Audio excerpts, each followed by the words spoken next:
You already know what time it is. Shirley's in the house. Threads ready, wine ready. Let's go. Wind down Tuesday, come stitch with me. Good vibes, good friends, and creativity. Wind down Tuesday, we laugh, we learn. Got the machines humming while the threads turn. Ooh, yeah. Shirley's thread work in the atmosphere. Shirley's thread work in the atmosphere. Got the hoops lined up, fabric on the table, thread shining bright, yo, we ready and able. Quilters in the chat, embroiderers too. Everybody bringing their creative moves. Somebody stitching towels, somebody making bags, somebody buying fabric they already had. We don't judge here, we just create. Pour another glass, don't be late. Wheels dancing, machines singing. Every Tuesday night, you know we bringing love, style, soul, and thread. Wind down Tuesday, come stitch with me. Wind down Tuesday. Good vibes, good friends, and creativity. Wind down Tuesday, we laugh, we learn. Got the machines humming while the threads turn. Ooh, yeah. One stitch at a time, one laugh at a time. Building something beautiful, one night at a time.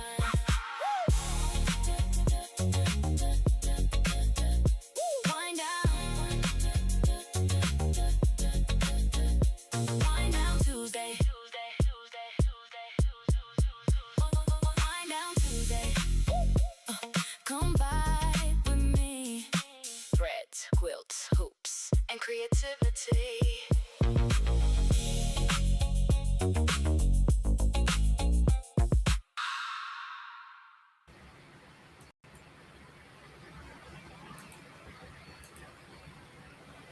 Hello, everybody. Hello. Hi. This is Shirley's Thread Work. I am Shirley, and today is Tuesday, so it must be Wind Down Tuesday. Shirley's Wind Down Tuesday.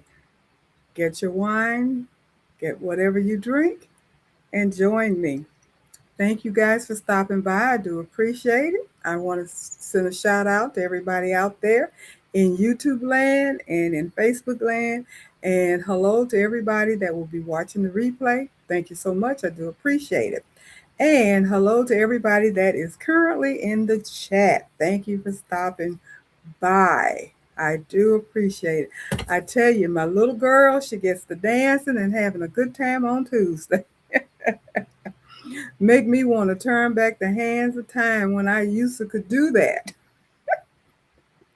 But right about now, a lot of that is kind of in the past. A little bit of it though, if the mood is right, place is right, the wine is right, I might be able to do that. You never know. You never know. So let me see who is here. I heard somebody said the sound is perfect, so that is great. Good to know that you can hear me. Hello, Jenny. Hi, Miss Shirley and everyone. Happy Wind Down Tuesday. Robin and Eva Marie, how are you? Cindy, how are you? Becky.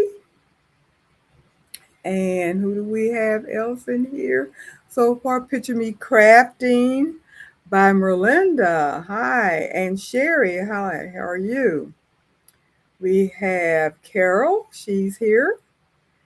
And let me see who else. I'm just scrolling through to see who else that I can pick up. Quilt for Me Joy has come in. And Doris Leonard is in.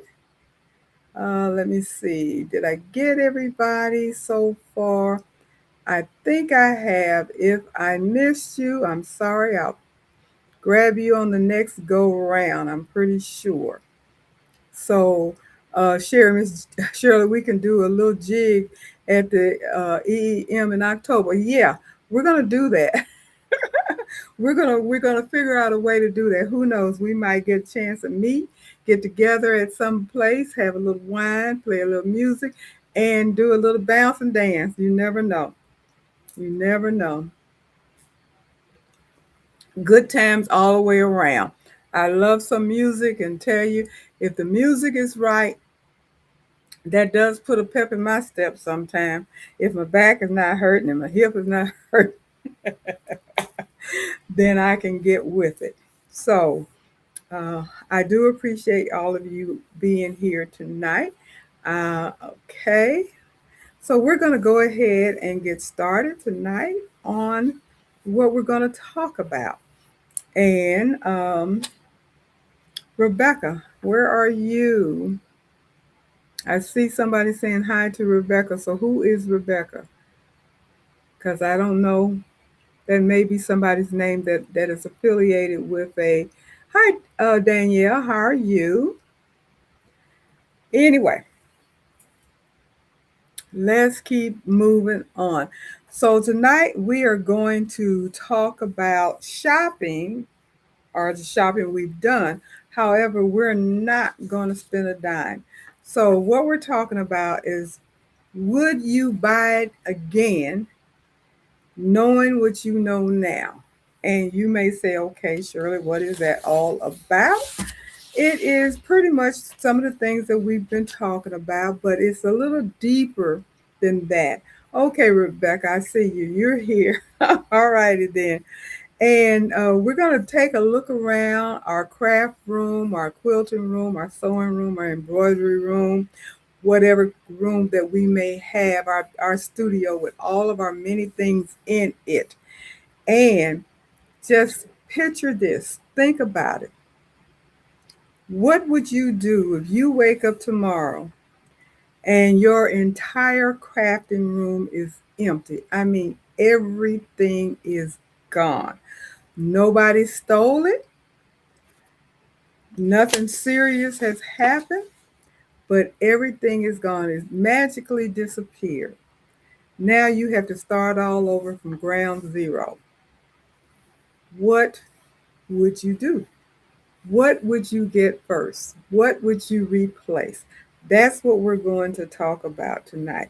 And you know, it's kind of interesting and funny, really, because I just saw Jenny put up that this is Amazon Prime Week.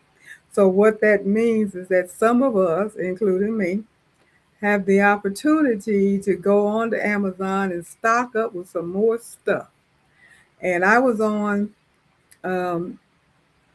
I was on YouTube and Facebook today, and a lot of the content creators had put up their Amazon stores, advertising all of the things that they have in their Amazon stores that is on sale through Prime.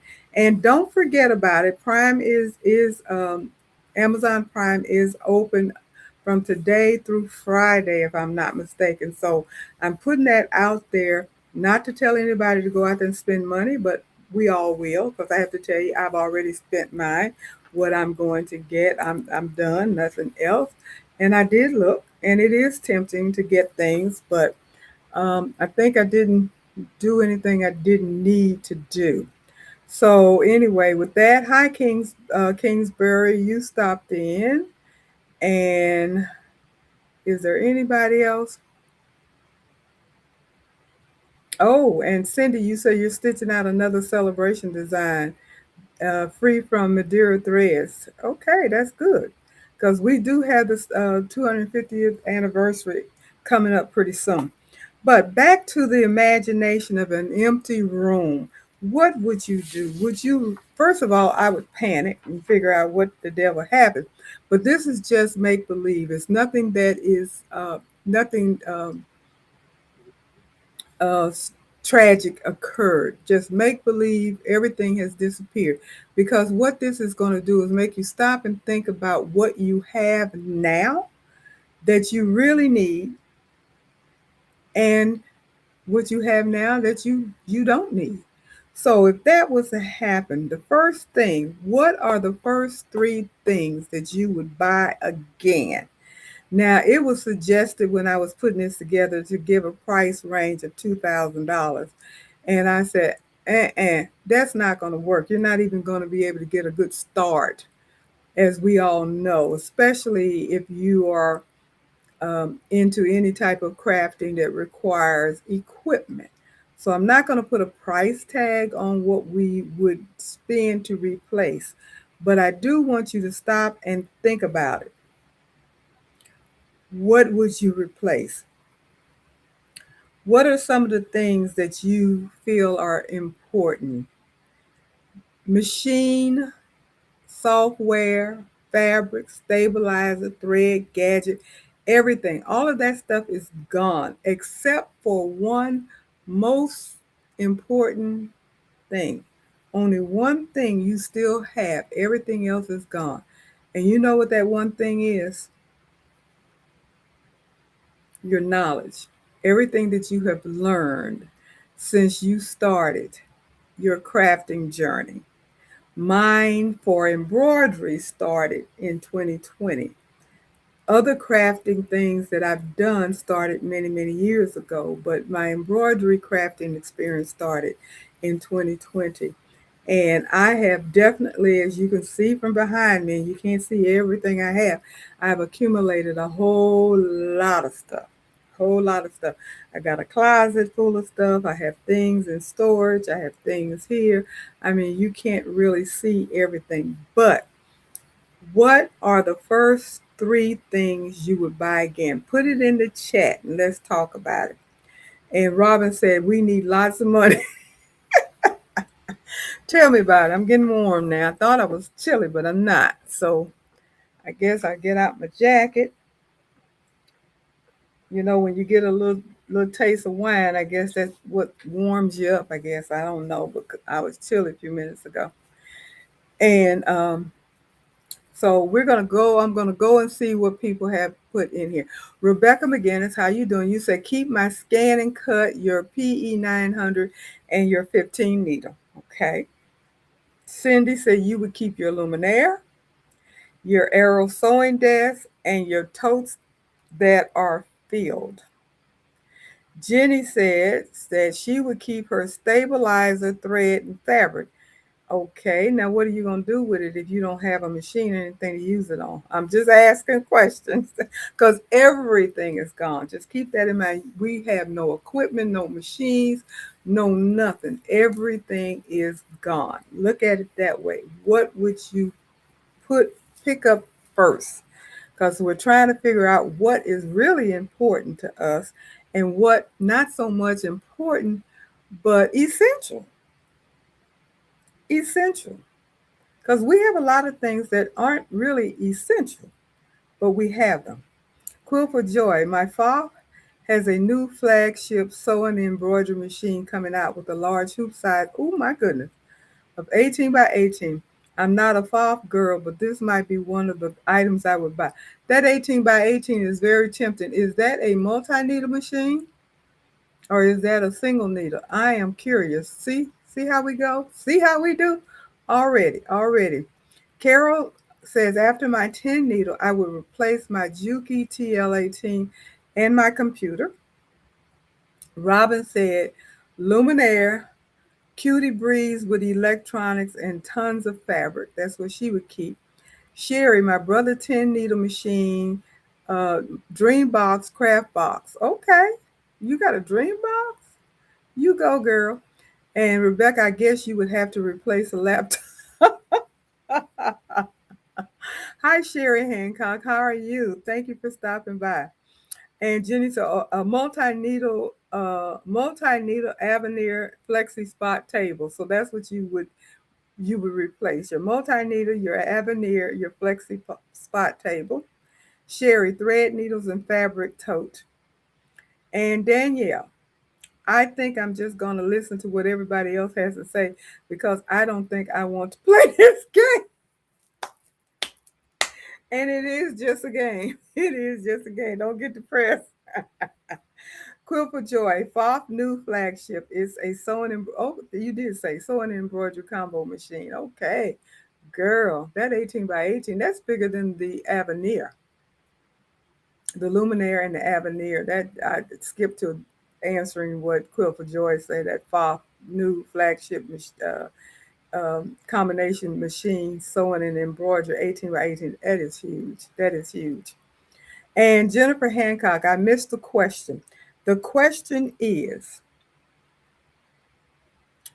If you were to wake up, this is the imagination, so don't get depressed. It ain't real, it's a fairy tale. But imagine you woke up tomorrow and went into your crafting room, be it crafting, sewing, embroidery, whatever studio you have, or a combination of all of it, and everything in it was gone. Everything is gone. Didn't get stolen or anything, it just poof, magically disappeared.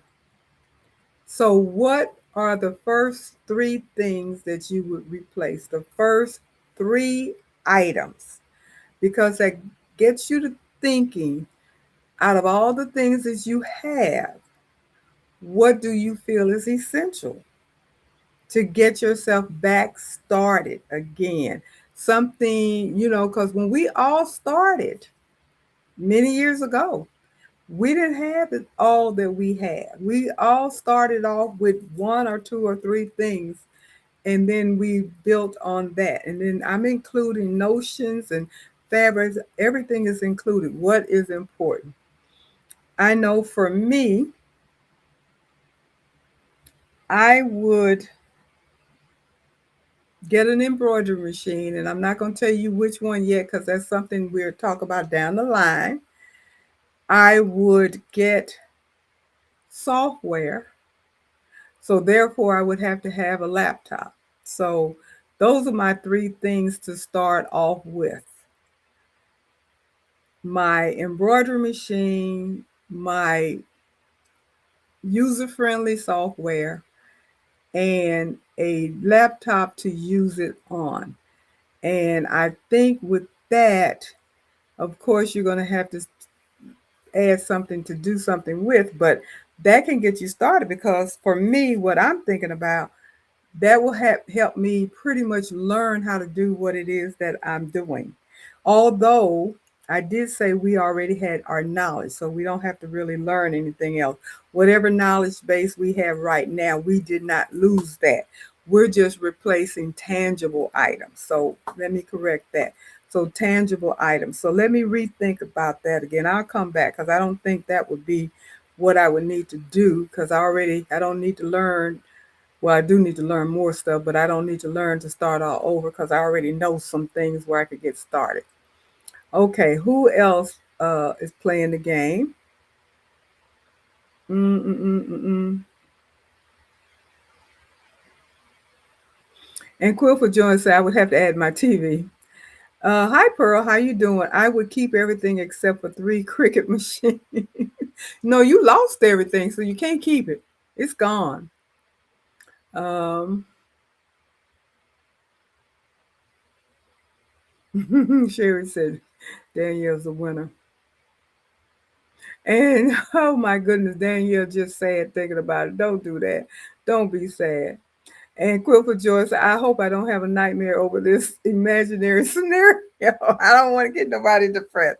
Okay, Jennifer Hancock, embroidery machine, hoop station, and mighty hoops. Okay. And Rebecca, I am going to a sewing store tomorrow and was thinking about talking with them about upgrading to an NQ 1700E and trading in my PE 900. It would be nice to have a one needle that is a 6x10 hoop. Yep. Quill for Joy, sewing embroidery combo machine, two cutting tables, and an iron. Rebecca, the 15 needle is a pain in the butt. I am really enjoying the one. Really? Okay, that's interesting. And Danielle, she said, quit for, she can't. Danielle, you can't imagine. Carol, oh, software is a good one. I will assume it comes with my new computer, so I will still be following the game rules. Well, when I mentioned software, I meant embroidery software. Okay, so we're getting that in our head. So we're thinking about now what's important. So this is an eye-opening moment. I read everything that was listed, and I noticed that nobody said anything about decorative ruler collection. Nobody said anything about 20 or 30 different scissors or rotary cutters. Nobody said anything about all of the different types of threads. Nobody said anything about all of the extra stuff. Everybody talked about essentials. What does that mean? That means that a lot of the other stuff we have is fluff. Not everything, but a lot of the stuff that we have is fluff. So that means, like I said, if we had to do it all over again, what would we get or buy or spend our money on, knowing what we know now? We thought about stuff that we absolutely needed. Because even when I was trying to tell you what my three things were, I realized that the software and the computer would not have been the most important thing. The number one thing for me, since embroidery is my passion, would be an embroidery machine. The toss up for me, and I'll answer that question later on, would be multi-needle, single needle, multi-needle, single needle, combination needle, what kind of embroidery machine. But definitely an embroidery machine would be number one for me. What would be number two and number three?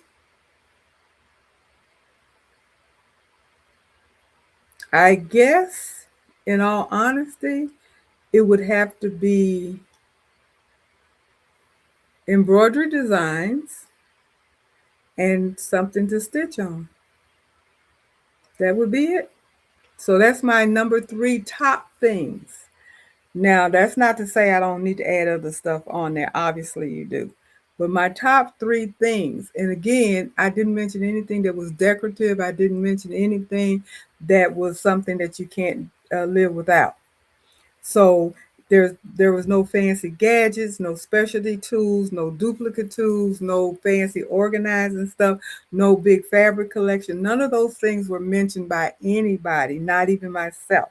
So that tells us that many of our purchases that we make are excitement driven, just like it's already been mentioned a couple of times tonight in the past, just been on here less than 30 minutes, and already people are talking about Amazon Prime shopping, talking about going to dealership trading in machines and various things like that, because that's what we do. That's what crafters do. Is there anything wrong with the machine that we have? Somebody else wants to get a bigger machine with a bigger hoop. All of those things that you guys mentioned are definitely some of the things that I want to do. You saw how I perked up when she mentioned that flagship Foth machine that is hoop is 18 by 18. I perked up because you know me, I love me a big hoop, and that's a single needle machine. Somebody else mentioned that their single needle machine was getting on their nerves. They wanted to just have a single needle machine. And you know what? I can relate to that. I really can relate to that. That's something that does not sound unusual to me. So let me see what else. Cool for Joy said she can't imagine. She's talking to Sherry. Carol said, "Oh, software is a good one." Yeah. Let me see who else.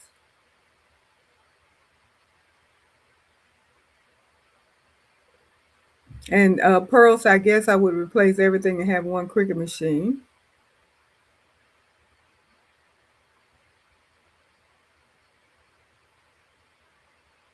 Jenny said everything, everything. Hey Joyce, how you doing? Marina, hi, how are you doing? You said that you would keep your luminaire, your tin needle, and your cutting table. My husband who supports my habit. Yes, so you picked out four things, and the most important one was the last one, your husband that supports your hobby. Yes, very, very important. And Jennifer Hancock, multi-needle machine for sure. Cool for Joe, I can't live without my cutting table. It gets used before I sew. Cool for Joy, I love big hoops and I cannot lie. Yes, you're right. And Pearl, I have already downsized from a 20 by 18 space to 11 by 12. So I got rid of a lot of stuff a few months ago. So I'm not giving up anything else without a fight. Oh, baby girl. It's hard. It's hard. It's hard. It is definitely hard. So, what is the best money that you ever spent? I'll go first. I think, and I'm not talking about the prettiest, the trendiest, the easiest, the most expensive, nothing like that. What is the best? What did you buy? The best money that you ever spent out of your crafting stuff? All of the things you have, what do you think is the best thing? And for me, I have to say my 10 needle brother machine. I started off with a single needle SE 1900 5x7 combo machine. Still have it. It was my inspiration. I named it. I have on it written um, with the sticky letters and stuff. Inspiration, because it inspired me to move up to a 10 needle machine. And I have no regrets. So that would definitely be the best money I ever spent. Now, there are other suggestions. Jenny said her 10 needle too. And Maria said luminaire and 10 needle machine. Now, I am one of these people that was torn between the luminaire and the 10 needle machine the day that I purchased my 10 needle machine. I honestly was torn. I've told this story before. I literally stood in the middle of the aisle. The luminaire was on one side, the 10 needle was directly on the opposite side. And I stood in the middle and I was weaving back and forth trying to decide which one, because, in all honesty, I wanted them both. And the price range was very similar. It would not have made a difference in price. So I'm weaving back and forth. My heart wanted the luminaire. My brain wanted the 10 needle. So, of course, I followed the brain and not my heart. And I have been longing for a luminaire ever since. Not to say that I don't love my 10 needle, I do. But again, I am one of these people that love big hoops. And the luminaire hoop is a lot bigger than the um, the 10 needle. And I think that is pretty much the only main reason, even though the luminaire has the projector and a lot of other little bells and whistles, but so does the 10 needle. The 10 needle does a lot of stuff. The only complaint that I have about my 10 needle machine, in all honesty, is the hoop size. That's the only, and the needles. It could definitely be at least a 15 needle. 15 needle, bigger hoop, and I would be in heaven with that brother machine. I would be. Um, hey, Miss Joy, how are you? How are you doing? Cindy said, Luminaire, if I win the lottery, I would have a 10 needle and a bigger sewing room. Me too. Me too. If I won the lottery, I would definitely be in a bigger space and I would have a dedicated space in my basement or someplace, a big, huge room or something that I could put any and everything in that room that I thought about. And that would include a multi-needle machine and a large hoop single needle machine. And I'm not naming brands because there's so many different ones out there that are attractive. I do like Brothers, but I tell you, there are other machines out there that are very attractive as well with some of the things that they do and all of that. So it would definitely be a multi-needle machine, a single needle large hoop machine, and I'm going to come on out and say I would have me a long arm, and yeah, I said it. I would definitely have a long arm. I may, maybe have a DTF. Not 100% sure. I don't think I would do sublimation anymore. I definitely would have my scan and cut, and I would have my Cricut, which I don't use that often. But I think I would use the Cricut for things that I don't use my scan and cut for. But then I have other things that I've not mentioned. And I did say something about sublimation. I wouldn't get sublimation again. I wouldn't, um, because of the limitation of the sublimation. So I wouldn't do that. Let's see what other people are saying. My Husky workbox, because it's eliminated a lot of containers as far as storage. That's what Pearl is saying. I didn't like having a lot of containers.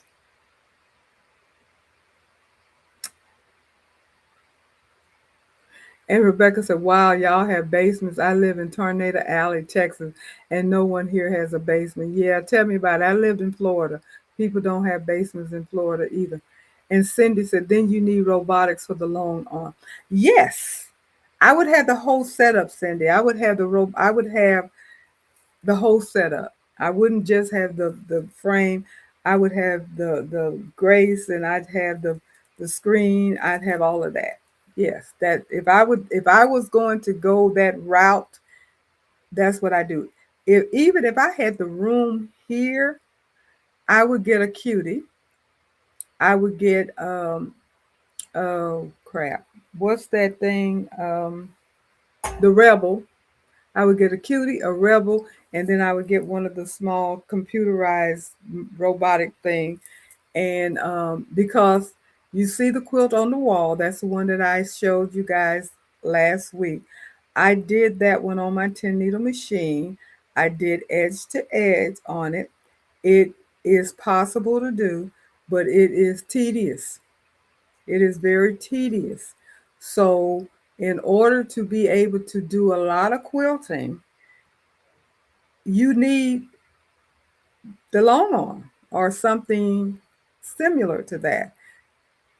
It can be done on your flatbed machine. Those, especially those that can use the dime hoops or whatever, the magnetic hoops on your flatbed, that would work well because you really need, if you're going to do edge to edge, you do need a magnetic hoop. I recommend that highly, and I think everybody that I have watched that has done edge to edge, 99% of them are doing it on a flatbed machine, and 99% of them are using a magnetic hoop.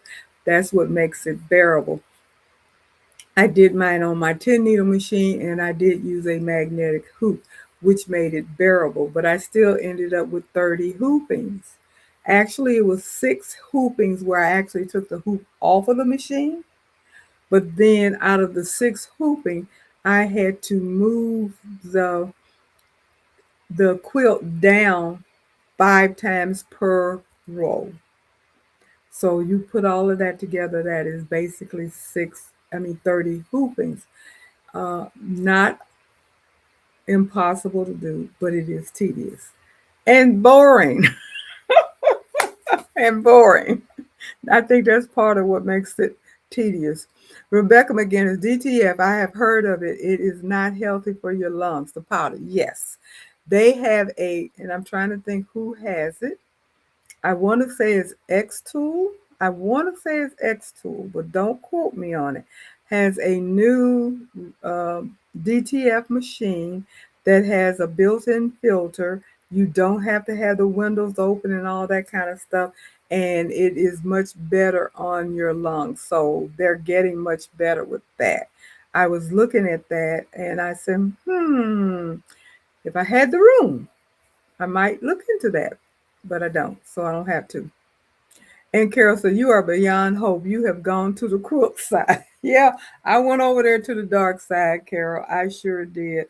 I have to be honest about it. I was so determined I was not going to get into quilting. I did not see any sense in cutting out all these little pieces and then putting them back together. But I also have to admit, I've always admired beautiful quilts. I've looked at beautiful quilts at expos and different places, you go into the quilt shops and you see the beautiful quilts, and I've admired them. And I've even have been in awe, wondering how is that even possible. And when I made my first quilt, I surprised myself that I was able to make something that was cute. And then I made my second quilt, and I was like, hmm. And then when I made that quilt without any help, without following a tutorial or looking at someone else doing it, and I designed the pattern myself, it really made me realize that it can be fun. It's not as I don't want to say it's not tedious because it can be, but it's still, and I have help because I have the AccuQuilt cutter. If I did not have the AccuQuilt cutter, I would be singing a completely different song. I promise you that. I would be saying no, no, no, no. But with the AccuQuilt cutter for me, and that takes me out of the realm of what we're talking about tonight about what you have to have and all that kind of stuff. And it's, if you're going to get whatever your hobby is or your business is or your crafting is, it's important to have the things that you need to be able to do what it is. The thing that the point that I'm wanting to get over tonight is being selective, I guess, being selective, not necessarily doing shopping out of excitement, is what they call it, not out of excitement. Buying something that is going to be beneficial.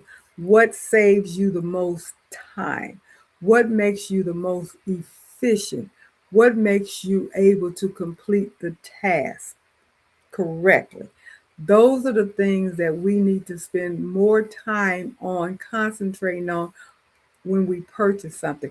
Not because it's cute and flashy, not because someone says you need it, not because it's on sale, not because everybody else has one. Those are the things that we tend to do as crafters. That's why we accumulate so much stuff. That I am 100% sure that's why that happens, because I'm guilty of it. I am definitely guilty of doing that. Now, I asked the question about what did you buy that you spent your best money on. The next question is what purchase you regret making? What have you spent your hard earned money on that you regret buying? And it doesn't have to be a big piece of equipment, it can be a small notion. I have several small items that I truly regret buying because, yeah, I have a whole, I can give you a whole storage being full, full of things that I have regretted buying when it comes down to notions. Not so much on machines, but on notions, yes. Carol says sales torpedo her. Yeah, yeah, it can get you.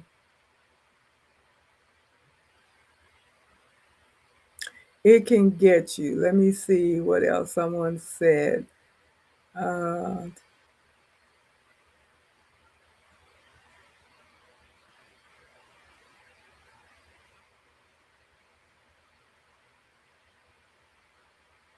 and Jenny Hancock said, I agree with no more sublimation, but it also got me to learn more design stuff.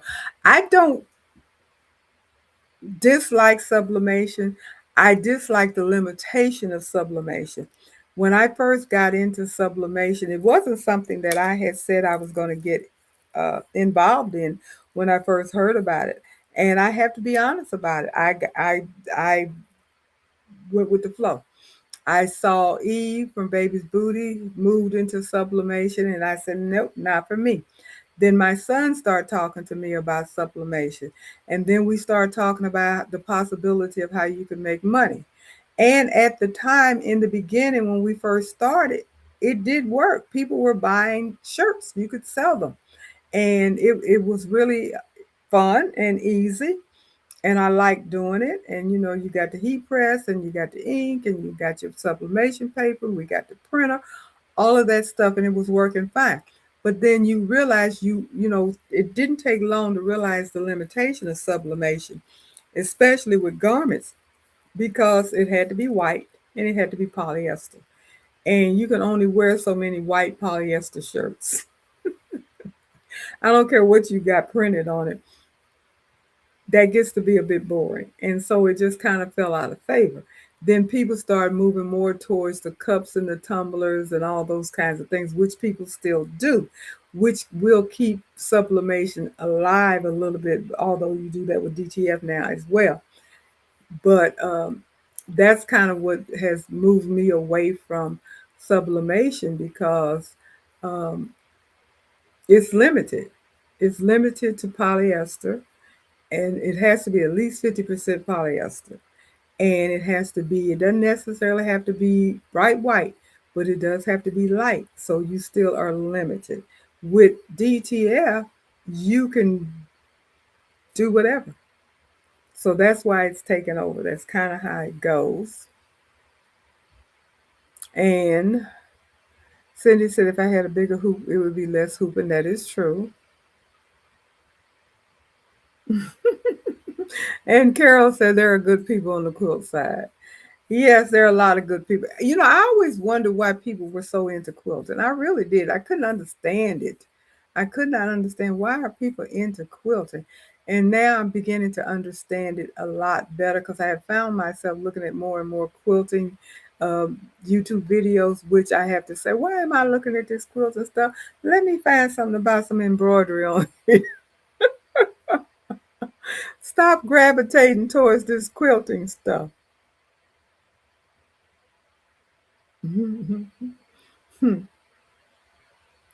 Jennifer, you hit that button right there. All the rhinestones. Yes, yes. Got into rhinestones.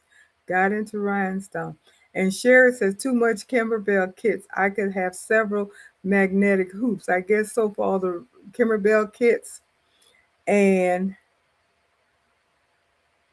oh, Rebecca. You said Racoma machines, they promise trainings and customer service. Nada. That's a whole different conversation. Hi, Magnolia Rose Embroidery.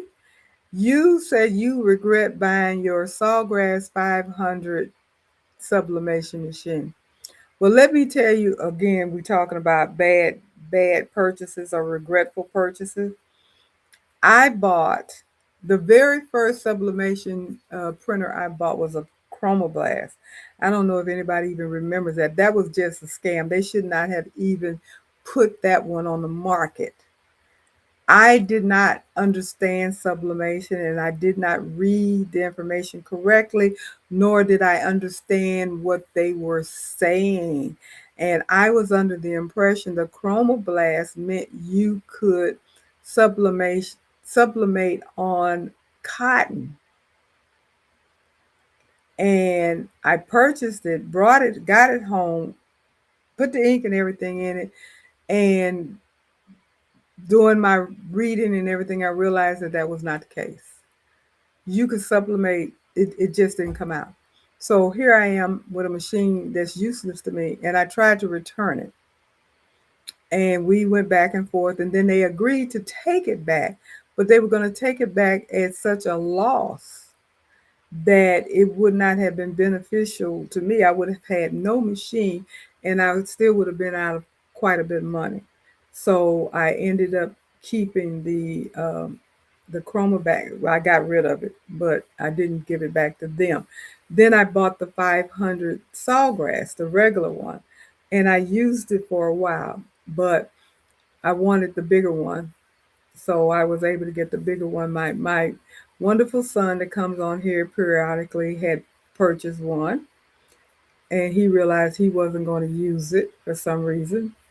and he gave it to me. I gave him what I had, and he took what he gave me, the 1,000. He took the 500, and he still didn't use that one either. So that was a waste of purchase, and I don't even think they talk about. Matter of fact, I know they don't talk about the crumble blast. And now they have that Versaflex or whatever that thing is that they have out the Sawgrass, which allegedly you're supposed to be able to, if I understood them correctly, supplement on cotton and darker fabric, not black, but darker fabric and cotton.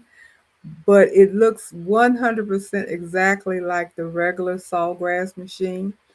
But I think it's just the ink that's different, but you can't switch the ink. I can't take that Versaflex ink or whatever that is and put it in my Sawgrass printer because they is not compatible. You can't mix ink. And but anyway, at least that's what they tell you. It's probably a way to get around it. And I said I refuse to do that. Absolutely refuse to do that. So I don't know how they're selling for Sawgrass, but I don't think Sawgrass is as popular as it used to be because people went to the Epson and start doing all kinds of stuff.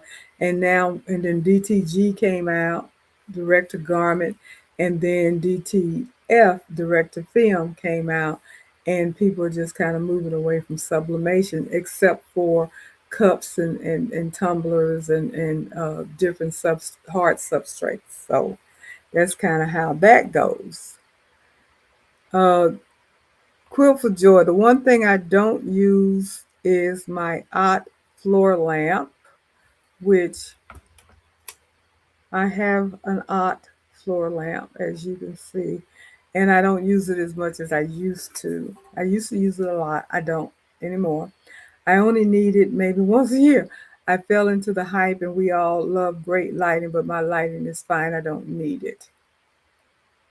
And Cindy, I regret listening to my husband's plan and rearranging my sewing room. It now looks like a storage room. Oh, get 4 baker racks on wheels. Okay. Well, if he doesn't, you know what I heard was a good idea and it's just popped in my head. You guys know I love to use my AI. I use my AI quite a bit now for all kinds of things outside of uh, this kind of stuff. And I think I saw this on Facebook, YouTube, somewhere that some people are asking their AI to help them design their um, crafting rooms.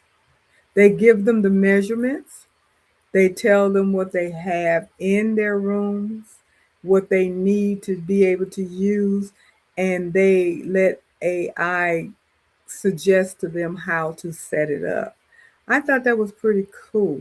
The one thing that you would have to be very careful about is to make sure that you correct them if they put things in the wrong place or don't take it into consideration if you can reach it, if you can get to it, if it's too low, if it's too high. You know, all of the little bitty nuances that people that don't actually work in the room wouldn't think about.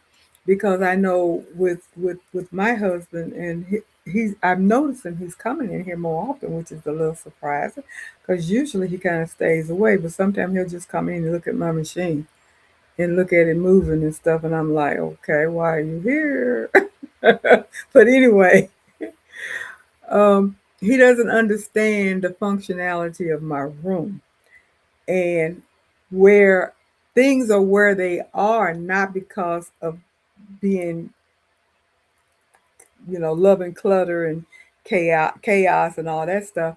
I know what I need and I know what I need to get to, and I want it to be convenient to get to. I don't want to have to climb up and step up and bend down and crawl on the floor and duck under and all that kind of stuff to get something, because if I have to do that, it's not going to get used because it's not comfortable, it's not convenient. And that happens when you don't have a lot of space because you really can't put things out the way you want them to be, unfortunately. So you have to figure out what's going to work best. So kudos to husbands that try to help, but a lot of times they just don't quite understand how we work. If they came in and spent a day or two watching what you do and how you do it, maybe they could be a lot more helpful. And that would be with the AI as well. They don't, you have to prompt them, as they say, to come up with the right solution for you.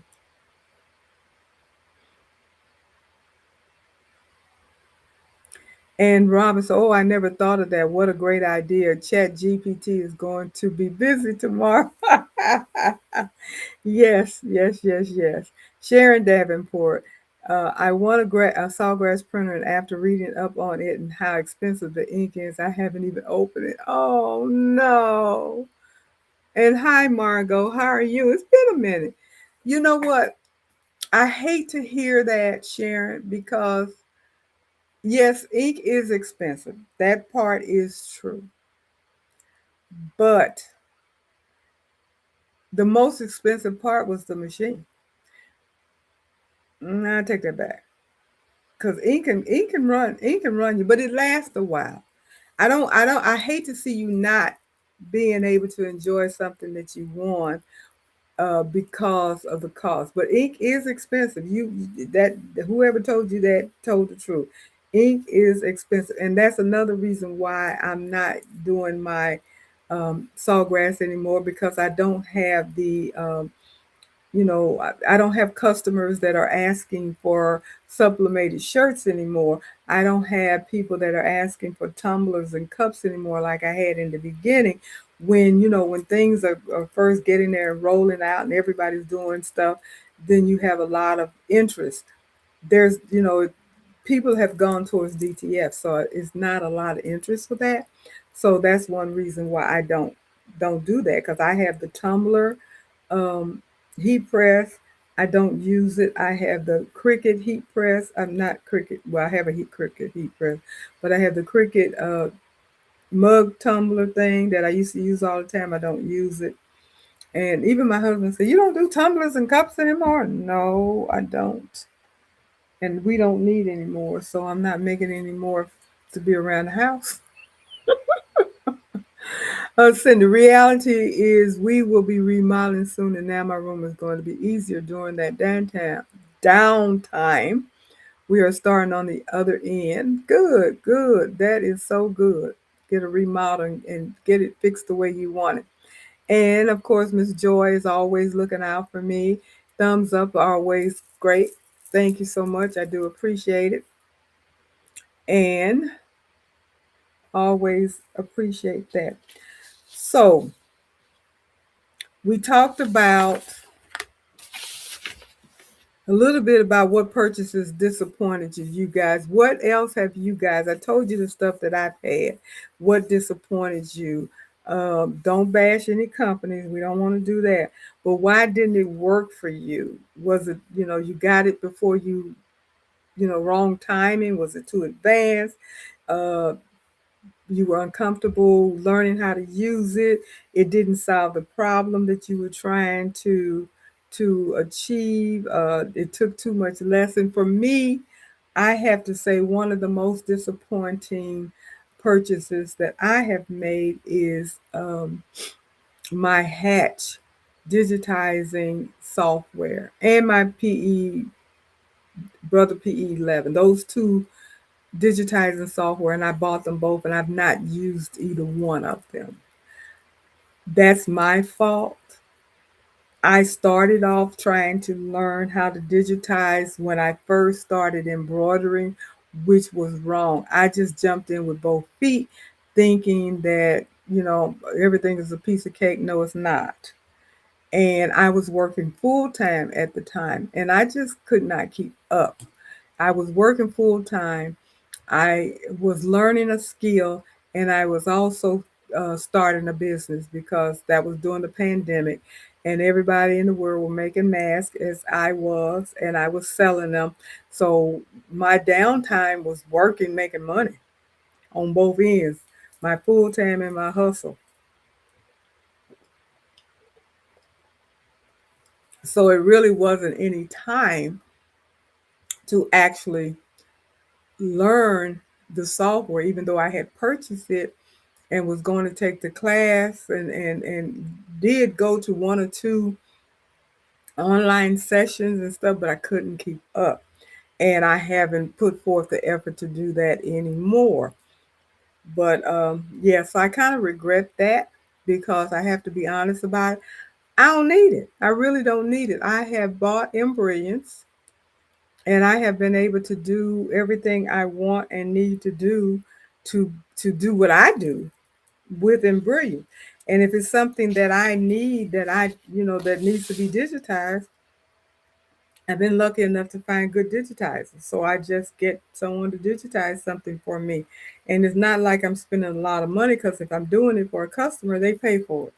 If I'm doing it for myself, then I pay for it, but I don't need it that much because my designs work for me and you can manipulate them in embroidery, so I'm not really needed to do a lot of um, you know, parceling out work for digitizing. So it works for me. I rather do it that way versus the headache. Although when I go to Biloxi in October, I am taking that digitizing class with um,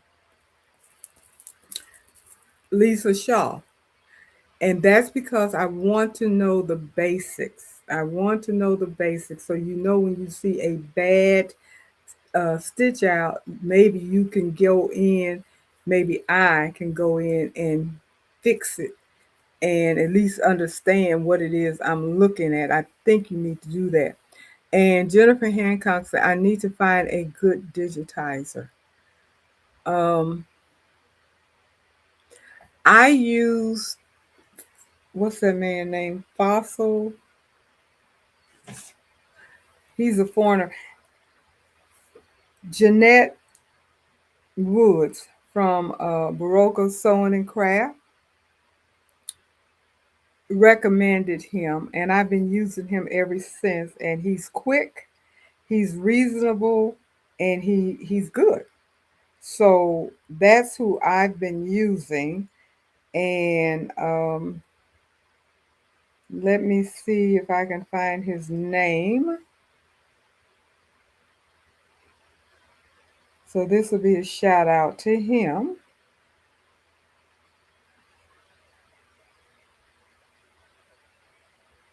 Where is the name? Here it is. Okay, I'm gonna put it up so anybody that wants it can get it. Let me see.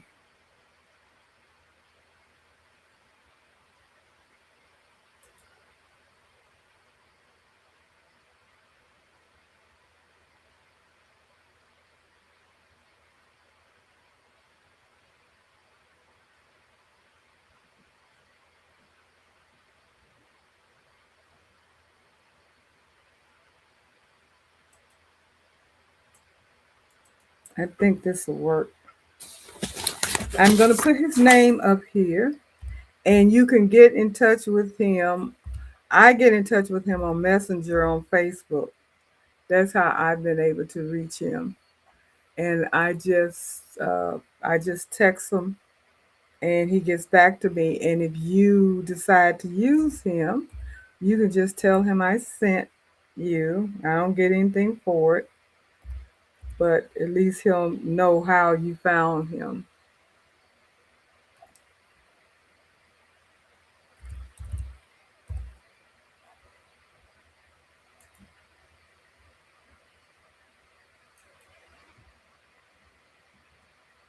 Mm-mm. Wait a minute. Wait a minute.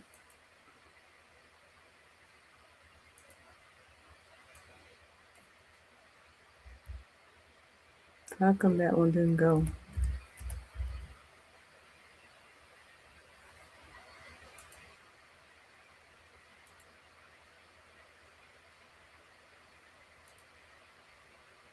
Okay, there it is.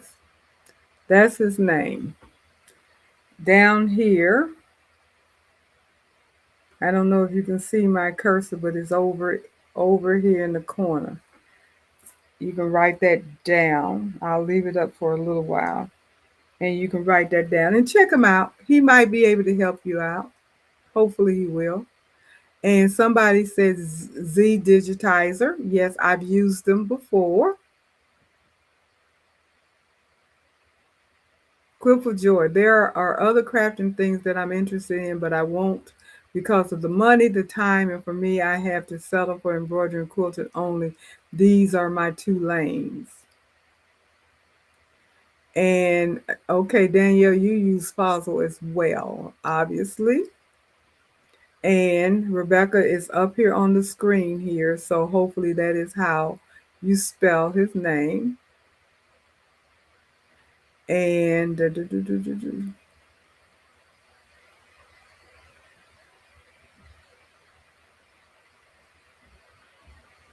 you've been having issues with Fossil. Is that what you're saying, Jennifer? Let me know. Is that I'm not. I'm not. I'm not. So anyway, I hope that you're not saying that you're having issues with him because I have not had, and he just did some stuff for me just the other day. I've never had any issues at all with Faza so far. But just as Jeanette has said, it's always good to have more than one digitizing person because some can be better than others or can do things differently than others can. So oh, Jennifer, you said no, it's Z Digitize. Yeah, I had some issues with them as well. So I ain't gonna say nothing anyway.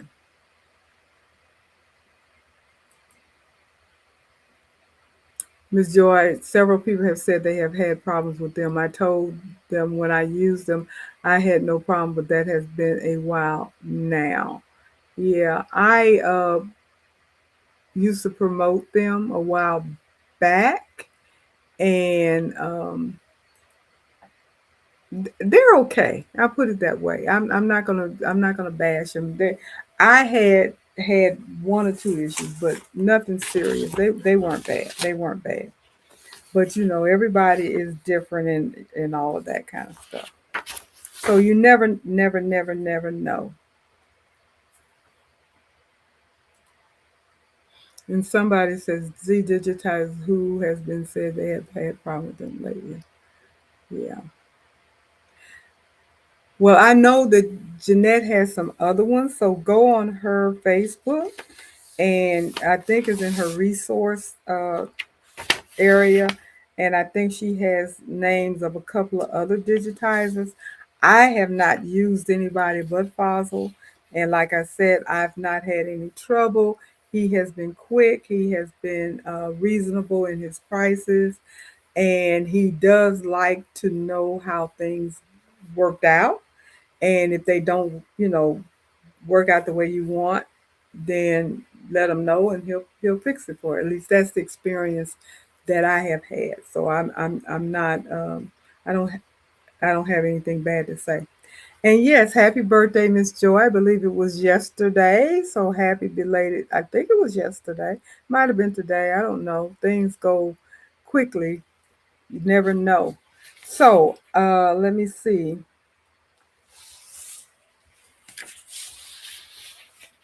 Now, one question we talked about what was bad that we bought and what was good that we bought, and so forth and so on.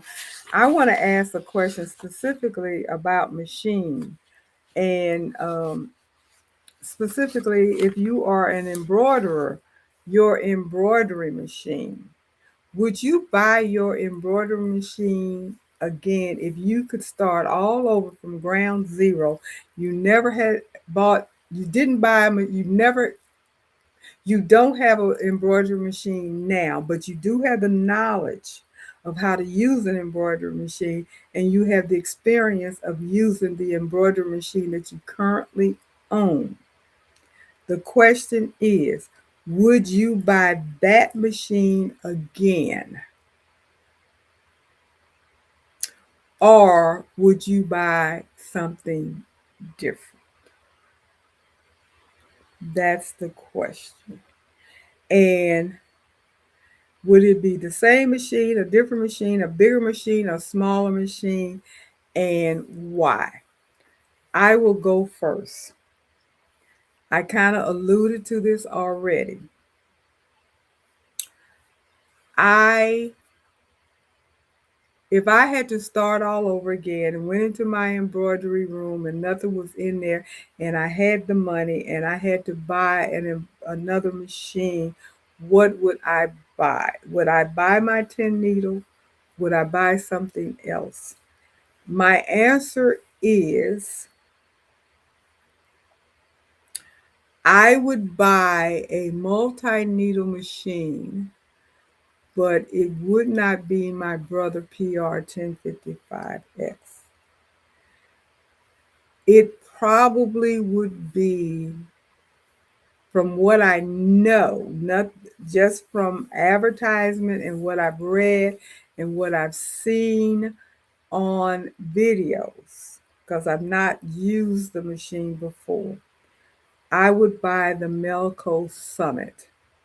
That's their latest machine, the one that Angela Jasmina uses. I love everything that I have seen advertised about the machine. And you know, I love a big hoop. That is the selling point. Now, if I didn't buy a multi needle machine because I'm still torn, then I would get, I'm not going to say, I don't know if I would get an Avenir. I wouldn't get the Luminaire. I would get a Luminaire now if I had the money because, you know, it's more affordable. But if money was not an issue, I would be looking into that FOF, the one that was just spoken about that has an 18 by 18 hoop. I would look into it, not say I'd get it. I would look into that Janome. I believe it's the M17. I would look into that. I would look at other single needle um, machines, high end machines, and probably would be content with that. Because even though I love my multi needle machine and I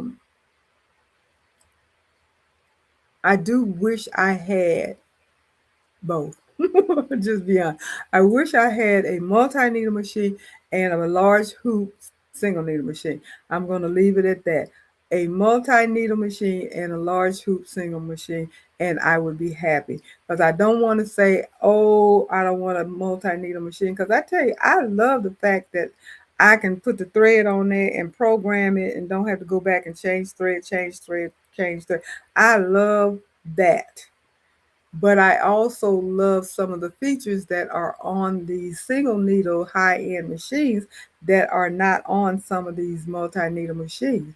And I love that as well. I am a tech person. I love bells and whistles. The more bells and whistles something has, the happier I am because I get a kick out of pushing buttons. And it does it. Push that button and it does it. Push that button and it does it. I love that. Whatever makes it easy where you can do incredible things. That's what I like. So that's where I am. So who says what?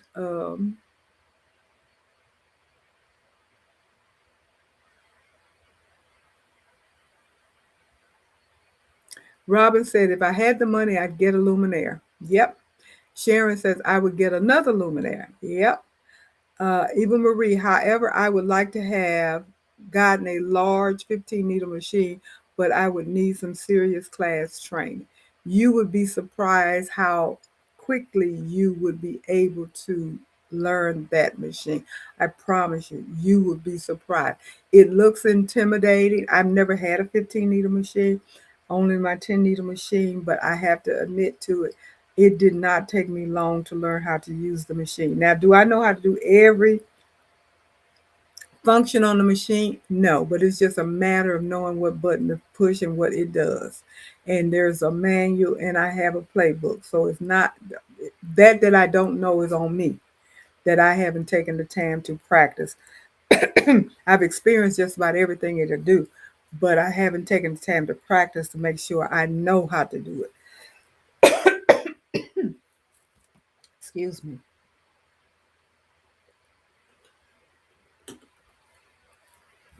Miss Joy says, I would love to have a mail call. Yes. Um, Pearl said, I would buy a multi-needle machine and a single needle machine. There's me.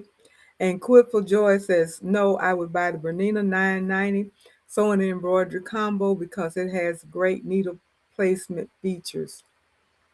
Um, is anyone getting ad interruptions? Oh, yes, I'm getting ads. I'm so sorry.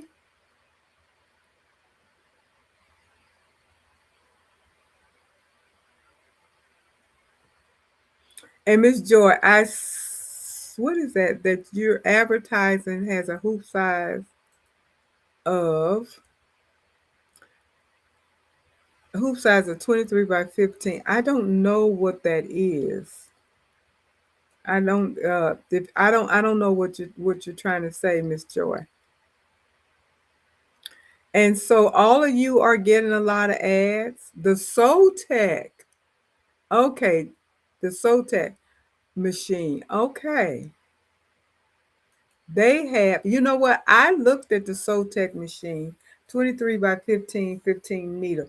I looked at the Sotec machine and let me clarify something. I did advertise and promote, and yes, I am an affiliate or whatever you want to call it with Sotec um, hoops. I don't have any information other than what I have seen on YouTube, just like everybody else, with their embroidery machine. Because to be honest, I did not know they had an embroidery machine until I saw it on YouTube myself. But when I saw and I looked at a video where they were going through the threading of it and the maintenance and all of that kind of stuff, I said, I don't know about that. Even though I believe price wise, it is very comparable to the buy mirror. So price wise, and I don't know all of the maintenance process that goes in with the buy mirror, which I'm pretty sure there is a lot because all of those commercial machines, including the Melco, requires you to do your own maintenance and your own oiling and all of that kind of stuff. And the thread, I'm spoiled. The one thing I will be honest about with the Brother 1055X, they have made it easy. The threading is easy. It has a 10 needles threader, so you don't have to do anything but push the button to thread your needle. Um, it's a lot of bells and whistles and makes it convenient and easy.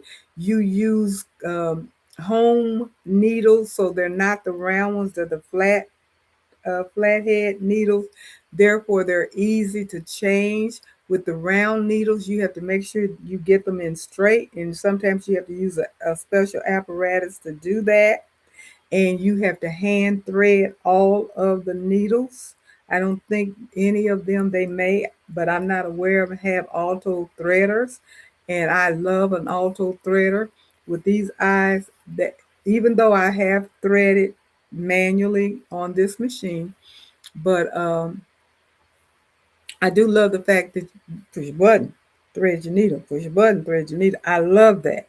So I'm sorry about the ads. I'm gonna see what I can do about all of these ads. Okay. Since I love my luminaire, but if money was no object, I would upgrade to the Avenir, as has a bigger hoop, stitch regulator, more edge-to-edge design, and has function in my design center. And if you get that add-on that just came out, Cindy, then they have that advanced couching where you can make designs that look like real crochet and other things. I think that's really interesting as well. And Rebecca, what is the projector that you refer to on the Brother machine? Now, on the Brother Avenir and the Brother Luminaire, they actually have a projector. It lights up and it will project. You have the design in your, uh, you put your design in and you can see it on your LCD panel. That design that's on your LCD screen is projected onto the blank that's in your hoop. So you actually see the outline. No, you don't even, it's not the outline. You actually see the actual design projected onto your um, hoop with your blank, whatever it is in there. And it makes it, gives you a better ability to pinpoint where your stitching is, where your needle is. Now, I don't have a luminaire, never had one. I've seen it, the advertisement. I've actually seen it in real life and all of that. And that was one of the things that drew me to the luminaire. And then the Avenir does a projector as well, but even with a bigger space, so you'll see more of your design. I think that is so cool because it's hard for you to screw up your stitching. Everything should be centered and exactly the way you want it, because you have that projector and you have the laser and you have all of the things that you need to make sure everything is in place. Now, let me tell you, even though the Brother back here does not have a projector, it does have a camera and it does have mechanisms on the machine that will allow you. My camera projects takes a picture of, well, don't even project, I mean, take a picture. It shows me where I am on my machine. I can see exactly where my crosshair is on my blank. So I know where my needle is going to go down at. I know that. So I can position things in my machine to hit the exact point that I need to. Perfect example. I got an Etsy order. I, my fault, didn't pay close attention to the directions. I looked at what they wanted and all of that, and I just kind of jumped in both feet and stitched the design out. And as I was in preparation to mail it, and I was putting the label on, getting ready to do the label, and I started reading all the particulars and stuff, checking, which is what I should have done in the beginning to make sure I had everything and stuff. I realized that they had ordered personalization. The problem was they hadn't paid for it. That's why I didn't see it. But they had requested personalization on that particular item. I've unhooped this puppy and getting ready to fold it up and put it in the bag to ship. Am I going to stitch this thing over again? Because it had a whole lot of stitches. Anyway, I was able to rehoop it, put it on my machine, get the camera, and find, because they just wanted a name underneath the design. I was able to rehoop it and position it correctly in the right spot in order to put the name where it belonged after it had been taken out of the hoop. Now, you know how hard it is to do something that has been unhooped. If you find a mistake and it's still hooped, it's a lot easier to go back and manipulate the machine and try to get it where you want it. But to actually have something taken out of the hoop and then rehoop it and then get it back in the perfect spot, that's a monumental task. But with a camera and the crosshair and the magnifying glass and all of that stuff that comes with this machine, you can do that. You can do that. So it does some of the similar things that will happen if I had a projector. So I don't feel the projector is nice and I would love to have it, but I don't feel like I'm missing out on that part because of what this machine will do. I love the features of my machine. I really do. Because you can really do some stuff on that 10 needle machine back there. And Quilford Joy says that since FOF is coming out with a large 18 by 18 hoop, all the other manufacturers will follow or come out with even larger hoops coming soon.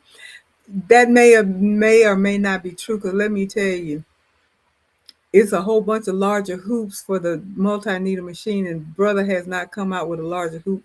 They came out with another 10 needle machine and they did not change the size of that hoop. So I don't know. I don't know. And Pearl says the designer Epic 3 hoop is larger than the Avenir. Okay.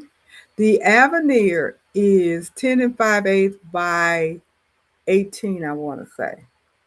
So 18 by 18 is a whole lot, that's a perfect square. But that's a huge hoop. That's the other issue. I've heard people, and this is specifically with the Avenir, because I know the luminaires are 10 and 5/8 by 16. I know all my numbers because I want those machines. But the Avenir is 2 inches bigger, and they have this extra little shelving on the back of it to kind of help prop up that hoop because it's so big. So you need extra space for that. But I've heard that it's a little wobbly because it's so big. I don't know if that's true or not because, again, I don't have the machine. And I don't know if that's an issue with the Luminaire because I don't have that machine. But an 18 by 18 to me seems like that might be a huge concern. I don't know.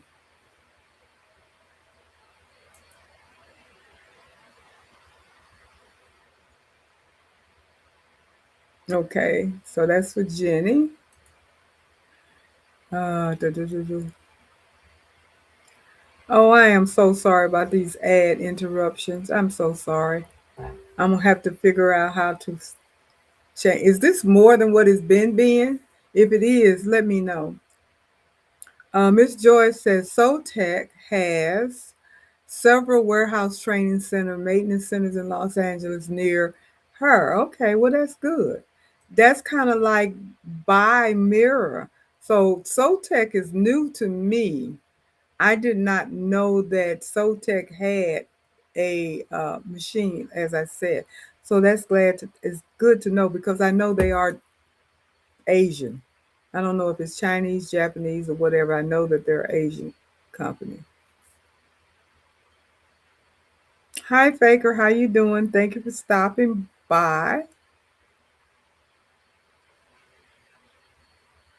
And Margot, you say you like your brother 1055, your Dream Machine 2, and yeah, it came out before the Luminaire. Yeah. And Joyce Barunda, is that what you're getting? I hear that's a good machine too. It's like a Tajima. I don't know how easy they are to learn, but I'm pretty sure they are. And Sharon, girl, you say you have never used the projector or laser on your Luminaire? Girl, that's the only reason why I want the Luminaire. I would be using that thing every day, just because I can, just because I can. And somebody said, Sharon, shame on you for not using your features. Mhm. And Rebecca, you say, I hear you on the Etsy customer. I'm taking a break until the fall. I get that. I get that. Yes. And hi, Leslie. Thank you for stopping by. And Rebecca, the camera seems to be a great addition. It is. I love the fact that I have a camera. And Cindy said 100%. The camera and scan can do all of that. Yes. So yes, you're right. It I don't feel like I'm missing out on anything that the luminaire can do as far as those kinds of things, um, projector wise and all of that. It can do some things that it can do couching and stuff. And I don't know how much of that stuff I would really do a lot if I had a luminaire, but it would be nice if I ever get another single needle machine, it has to be one with a big hoop. And I've been looking, and I want one larger than the 6 by 10. I want one that's larger than the hoop that I have, because I don't see any sense in getting a hoop that can't stitch anything out bigger than what I already have. The difference would be a 6 by 10. Mine doesn't go 10 inches on one. It's 13. It's 8 by 13 or 8 by 14, however they want it.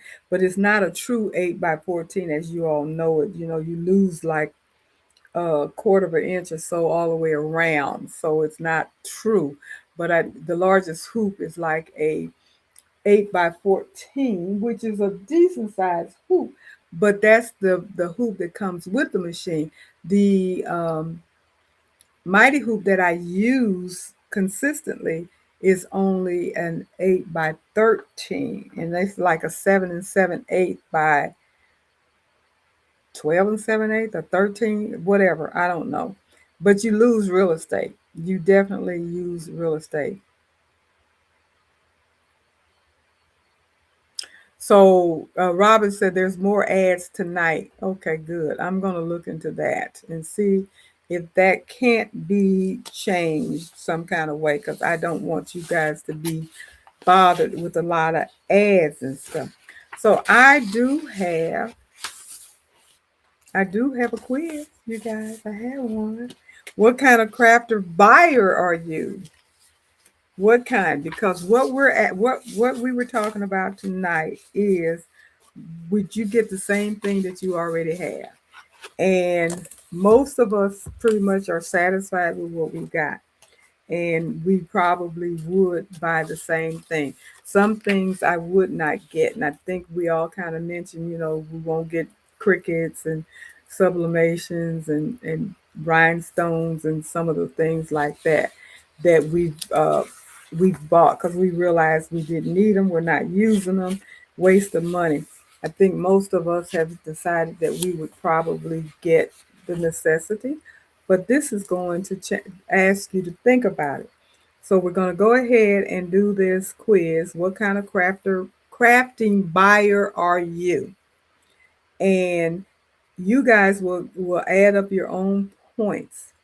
A equals 1 point, B equals 2 points, C equals 3 points, and D equals 4 points. And I'm going to put that in here so you guys can see that as well. Let me see.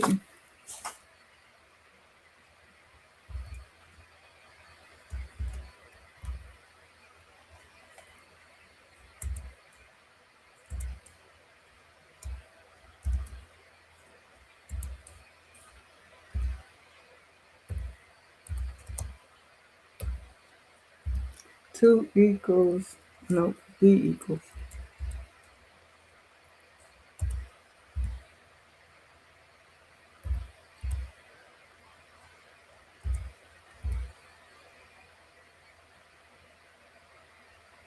C equals what, 3 point. And D equals 4.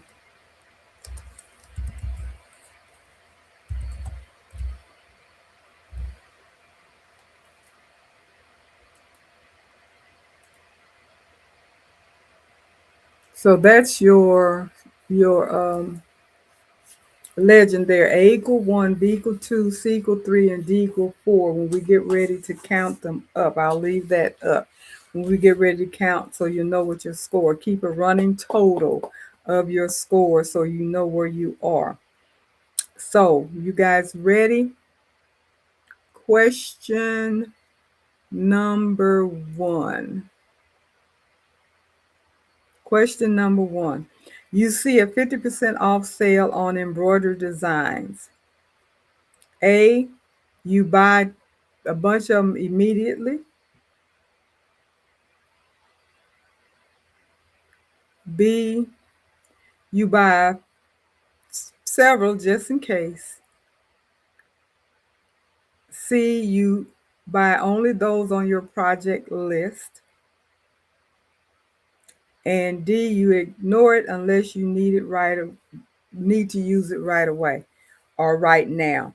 And I have to tell you, I'm getting so much better because past 2 days I got some designs because of something that I was doing specifically. And I went online, I bought one design from Embroidery Library and one design from Juju, believe it or not, one.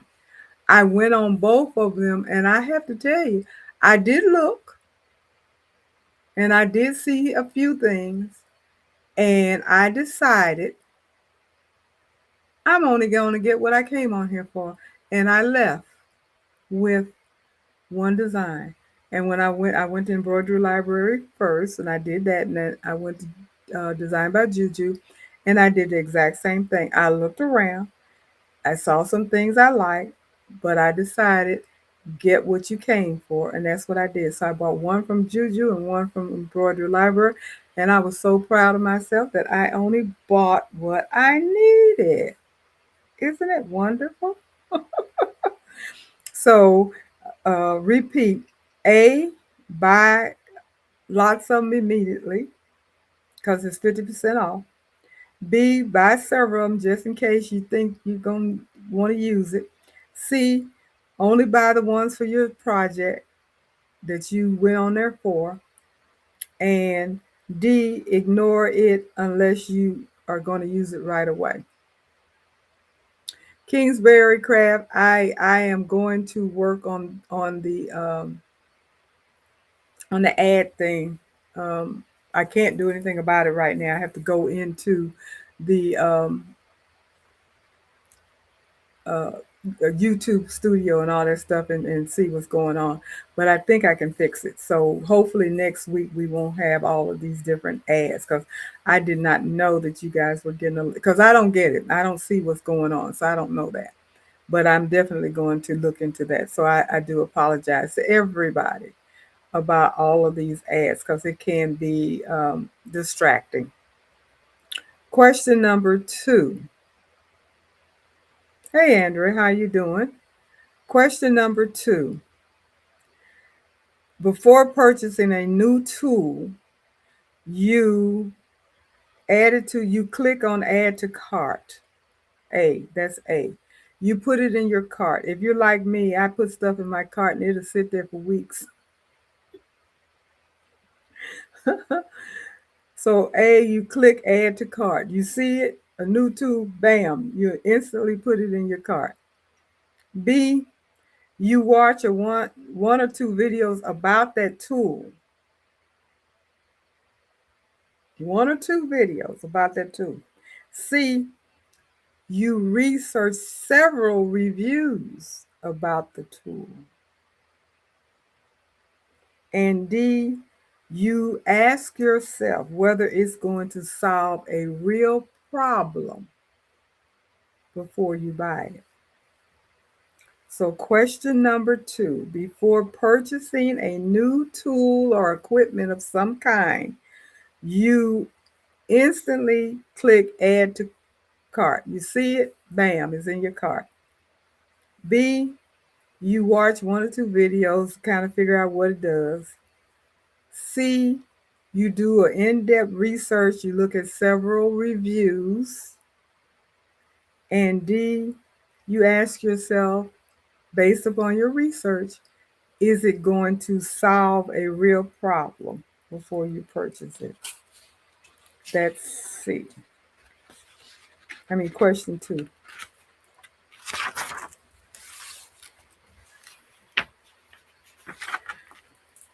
Okay, number 3. Question number 3. How many unused supplies do you currently own?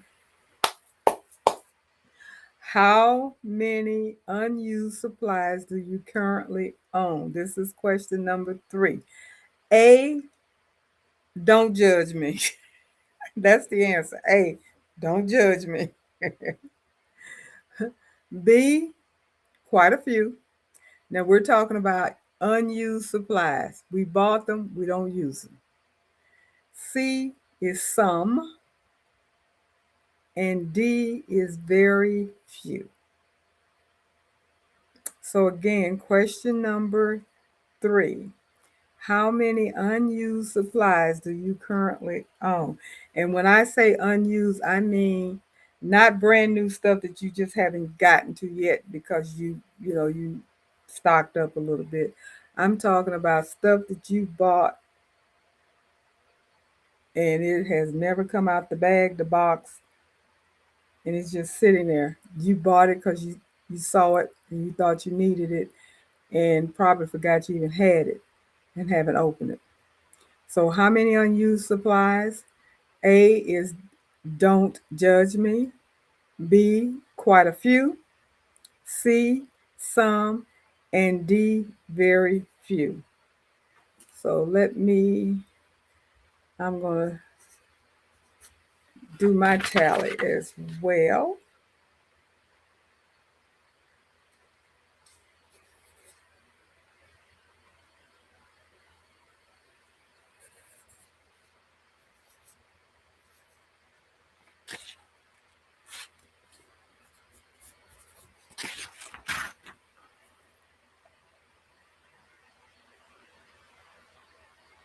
Okay, question number 4. Your favorite phrase is, you can never have too much. I think I know somebody like that. Your favorite phrase is A, you can never have too much. B, I might need it someday. C, let me think about it. And D, do I really need this?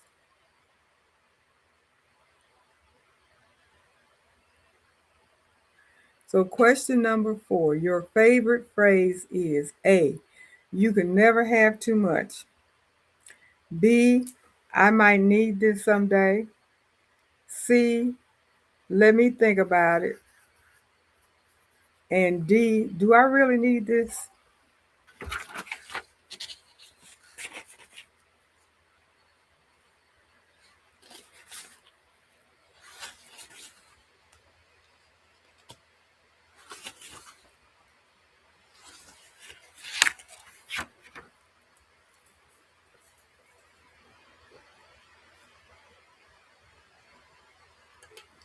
Question number 5.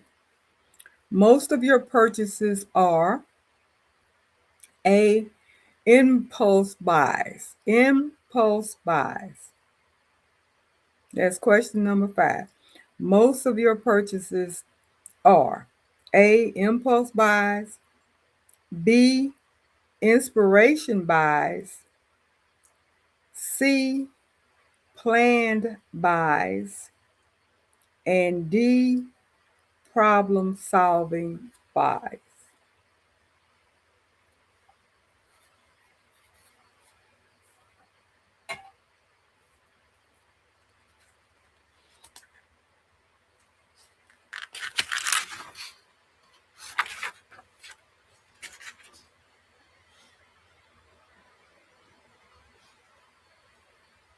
Even Marie number 4 question mark. Do you need me to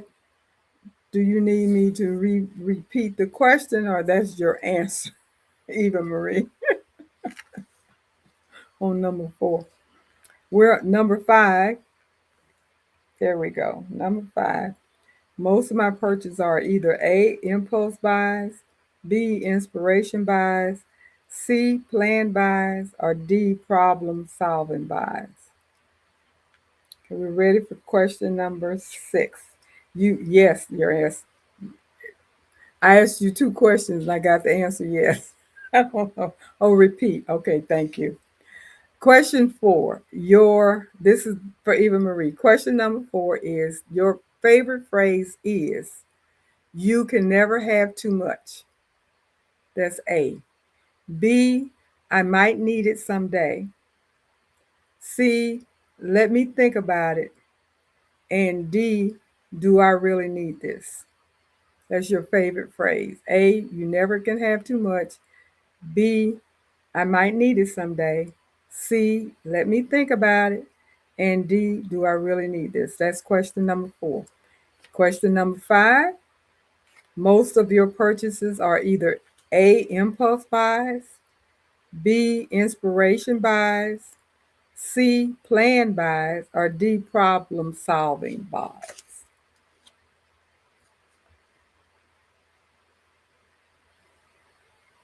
We're ready for question number six. Question number six. When a new gadget appears online, A, you buy it. New gadget, bam, you got it. Or B, you put it in a cart, you save it and think about it. Hey, Andrews, A, B, C, and D. Oh boy. C, I research it. And D, I wait 6 months. I don't know about that 6 months thing. But when a new gadget comes out, question number six, when a new gadget appears online, you go online and you see this spank brand new, I've never seen this before. They're talking about it. This is the best thing since sliced bread. You buy it. That's A. B, you put it in a cart and save it and you think about it. C, you do some research on it. And D, you just wait a while. Wait a while. Gives you more time to think about it. It's about 6 months. So,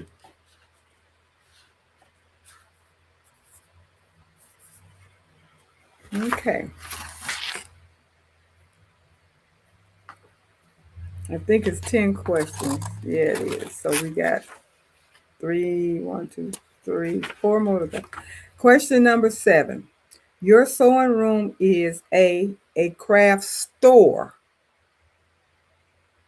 B, a warehouse, C, organized chaos, or D, purposefully curated. Question number seven. Your sewing room is a craft store. That means you got so much stuff up in here you can have a sale. You need to destash. Or B is a warehouse. Come on in here and I'll pull out what you need. If you need it, I got it. It's a warehouse. Or C, organized chaos. It's organized, but it's chaotic. Or D, everything is in its place. It is purposefully curated. Everything is nice and neat and put in its place, and you can find it on a dime. That's question number seven. Oh, okay. I hope everything's okay, Eva Marie. Um,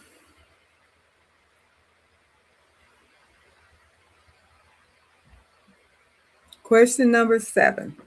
Your sewing room is a craft room C.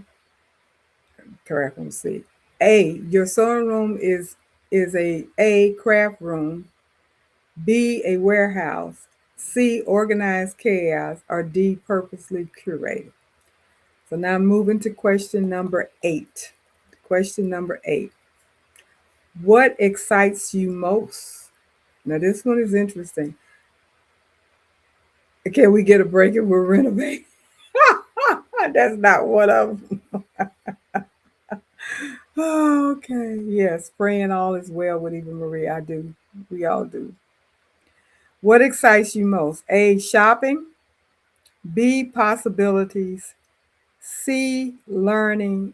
D, finishing projects.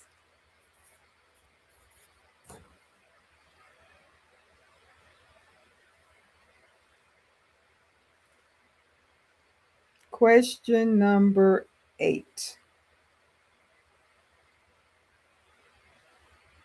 Question number 8. What excites you most? Shopping, possibilities. That means, oh, I could do this. Oh, I can do that. Oh, this looks good. That'll be cute. I can do this, that, and the other. C, learning, getting a new project and figuring out how to do it. Or D, finishing a project. You buy it, you do it. You got it, you do it. You finish it. No UFOs. You finish it. What excites you most? Finishing your project is D. Learning how to do things is C. And um, B, possibilities. And A, shopping. And Evelyn, how are you? You want me to do number 7 again, please? I will. Now, question number 7. Your sewing room is a craft store. That means you got so much stuff in there, you can sell stuff out of there. I can just come in there and buy me some bobbins. I can get me some pins. I can get me some stabilizers. You got all this stuff in there. Your sewing room is a craft store, or a warehouse. You got stuff stacked all up. You got, you can ship it out with Amazon. You got so much stuff. Or B, organized chaos. That means it's organized, but probably only you can find it, but it's still organized. And D, purposefully curated, which means everything is in its place and everything has a place. And you can go straight to it whenever you need it. Anybody can come into your craft room and they'll know where to go. They can find it. Yeah, we can only dream. We can only dream. That's number 7. So now we are ready for question number 9, because we did number 8. What excites you most? A, shopping. B, possibility. C, learning. Or D, finishing a project. Question number 9. If your sewing room disappeared tomorrow, if your sewing room disappeared tomorrow, we're on back on that imaginary nightmare. A, I'd buy most of all of it again. Most of all of it. B, I'd buy much of it again. That means not all of it, but a lot of it, but not all of it. Question 1, please. All the way back to 1. Let me finish and then I'll go all the way back to 1, Miss Joy. No problem. If that's what you want. Question number 1. Okay. Question number 9. If your sewing room disappeared tomorrow, what would you? A is I'd buy most of it again. B, I'll buy some of it again. C, I'd be more selective. And D is I'd buy only my favorites.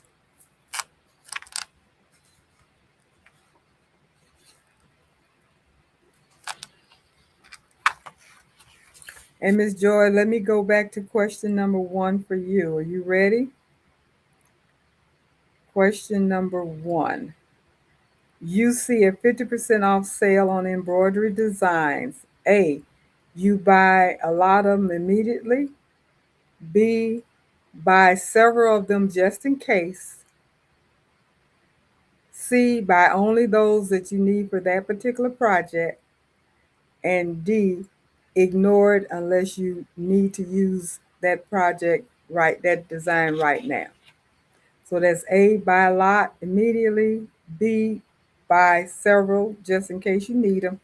B, only buy what you need for that project you're working on. Or D, ignore the sale unless you really need something now. Okay. So now we are ready for question number 10.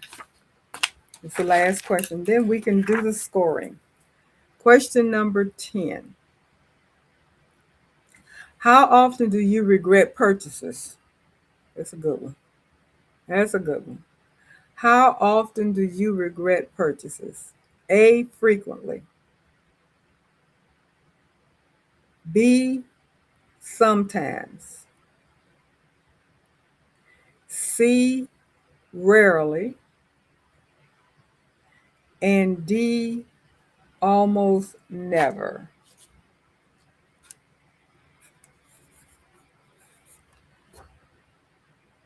Okay, let me read that again. Question number 10, the last question. How often do you regret purchases?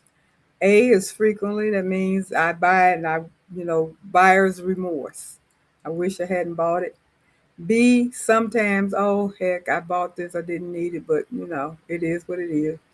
C, rarely, every once in a blue moon, I make a mistake and buy something I didn't need. Or D, almost never. I rarely ever buy anything and regret the purchase. That is D.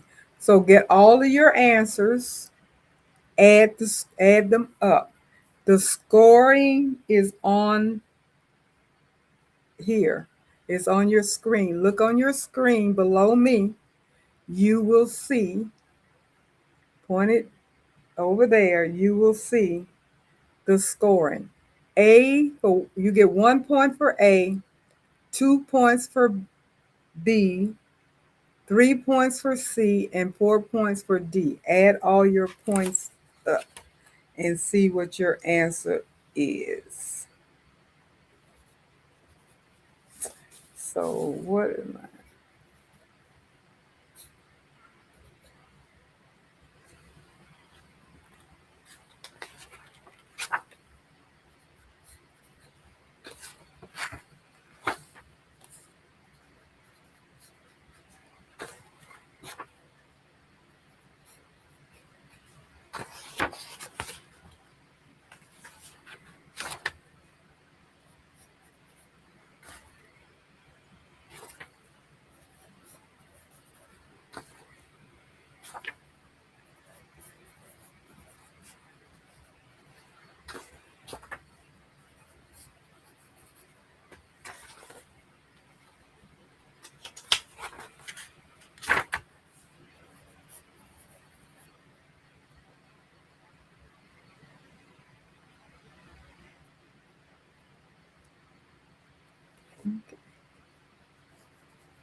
You should have 10 numbers. Okay, there we go.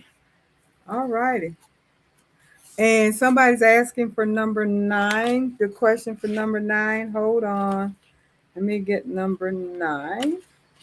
Number 9 question. If your sewing room disappeared tomorrow, A, I'd buy most of it again. Most of everything that you had in your room, you buy most of it again. B, I'd buy some of it again. C, I'd be more selective. And D, I'd buy only my favorites. Leave all that other stuff back. Add your points up, and I'll tell you where you stand. Okay, here we go. See where everybody is. If you have between 10 and 16 points, let me see if anybody put 10 or 16 points on here. Everybody hasn't added them all up. Go ahead and add your scores up. Put them up. You'll know what they are.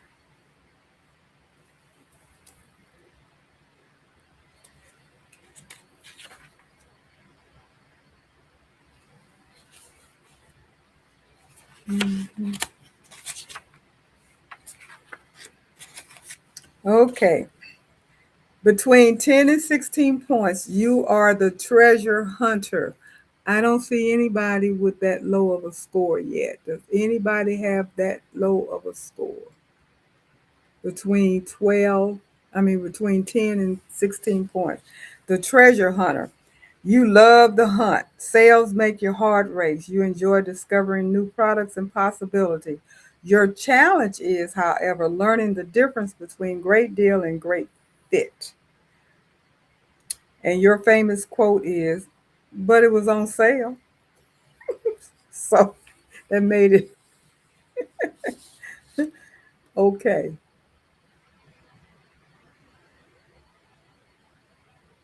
Okay. 17 to 24. I think I see, yeah, I see some 23s and some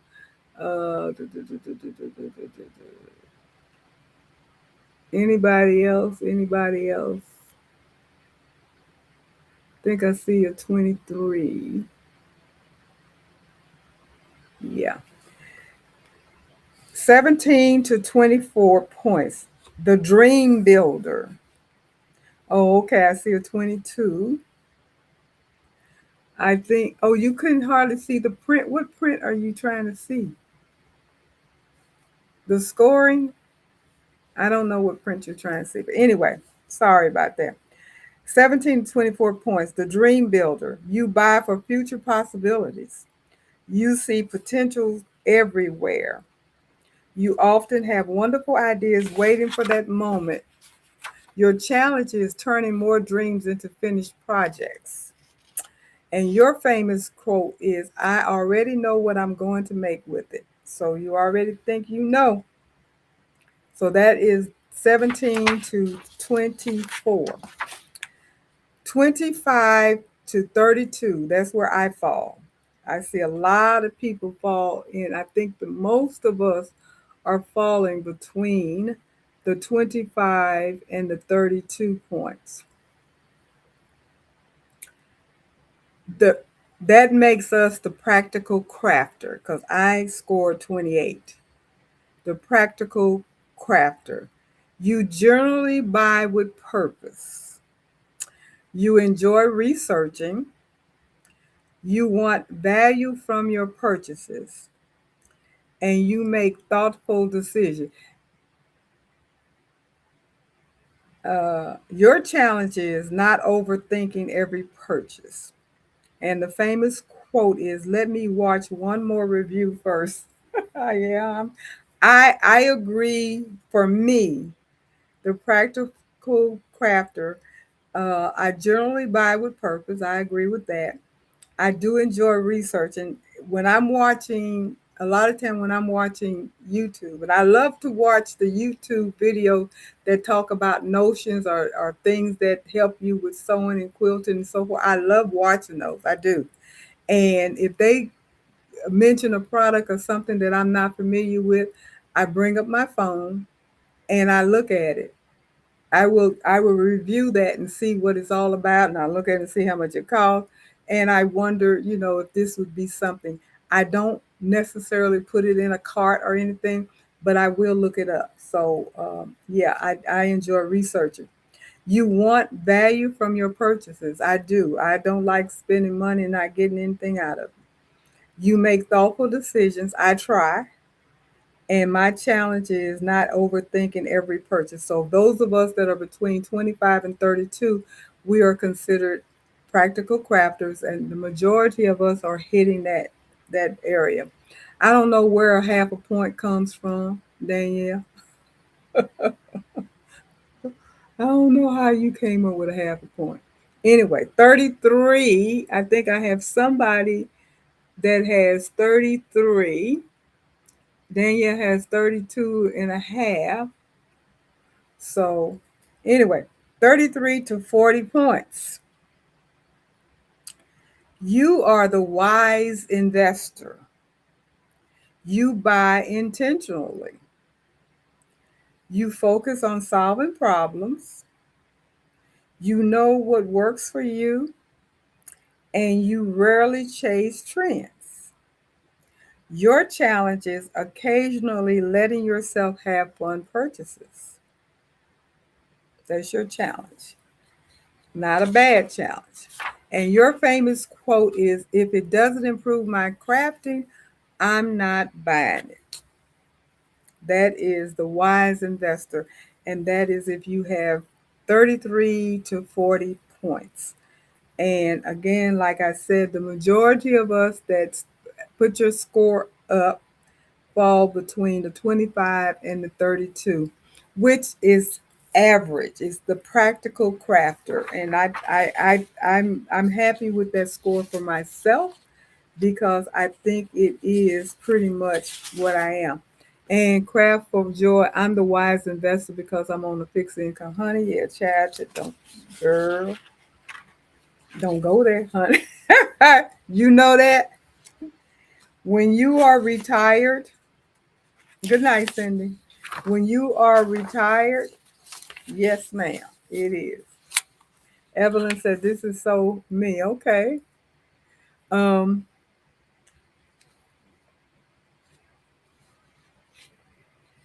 so that is where we fall and where we are ranked at. And I'm going to ask one more question. It's pretty much a rhetorical question. You answer if you want to, because it is at that 9 o'clock hour. And Daniel said, I couldn't make a decision between I might need it someday and let me think about it. Okay, that's where you got. Well, it's kind of the same thing. No one, I get that. And Cindy, will you be joining us tomorrow night? Have a good evening. Yes, I hope everybody will be joining us. And Evelyn, you said fixed income all the way. Yes, ma'am. Yes, ma'am. My little part-time job does help me out quite a bit, but honey, child, please, I feel you completely. It don't, anyway. Um, Out of everything that you've purchased, this is only a one thing answer. Out of everything you have purchased, what is your best purchase ever for your design, for your crafting? Be it a machine, a software, a notion, a lighting product, whatever, a storage container, whatever, attending an expo or something. What do you feel is your best purchase ever? I am going to say, because it doesn't negate everything else that I have that I need, but I do truly believe my best purchase ever for what I enjoy doing is my mighty hoop and hooping station. I think that's, of course, it doesn't negate the machines and all that kind of stuff because you don't need those things without it. But I think my best purchase ever is my Mighty Hoops and Hooping Station because that has definitely made what I do a lot easier, a lot easier. So that's my answer for that. Robin said her wonderful SE 1900, her workhorse horse that allows her to do all her beautiful quilts and everything else that she makes on that machine. I am so impressed with what she's able to do with that machine. I am. I need to give dust my baby off and give her another chance to prove to me that she can be a light. Well, she did. She was rocking and rolling in the beginning when I got her. Before I got my 10 needle, she was making masks and doing all keeping. Yeah, she brought some money in. She did. Um, Evelyn says her sewing machine. And Quilt for Joy said, my Genome M17, I gifted it to myself as my retirement gift and no regrets. And that's a nice machine. That's a nice machine. I hear you. And Jenny said, my sash frame for my 10 needle. Yes. I don't use mine that often. So that's not at the top of my list, but it is a good buy. Yeah, that's a good buy. It is definitely, especially if you're doing edge to edge quilting on that machine. It definitely is a good buy.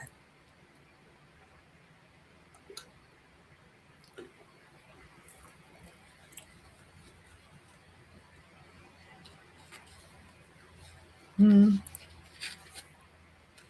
The question came up on this quiz. How many treasure hunters do we have? And to be honest about it, we didn't have any. We didn't have any treasure hunters. So that says, I think we are pretty grounded with what we do and how we shop and everything. We put some purpose into it. So that's good. That is good. that we tend to put some purpose in what we do, because the majority of us were on the average range, which was what the practical crafter. And there's nothing wrong with being practical. And Evan said, "Well, now I'll be looking at what a sash frame does." Do you have a multi needle machine, Evelyn? Because we use it on our multi needle machine. And Quill for Joy says, it's your last high end purchase, and you're done. That Janome M17 ain't no joke. It's expensive, but that's a nice machine. I think I saw that machine at an expo one year, but I remember when it came out, and I was looking at the features and everything, and I pretty much said it give the Luminaire rather a run for his money. And Evelyn, you said you just bought the 10 needle machine. Well, the sash frame is, I think I mentioned that.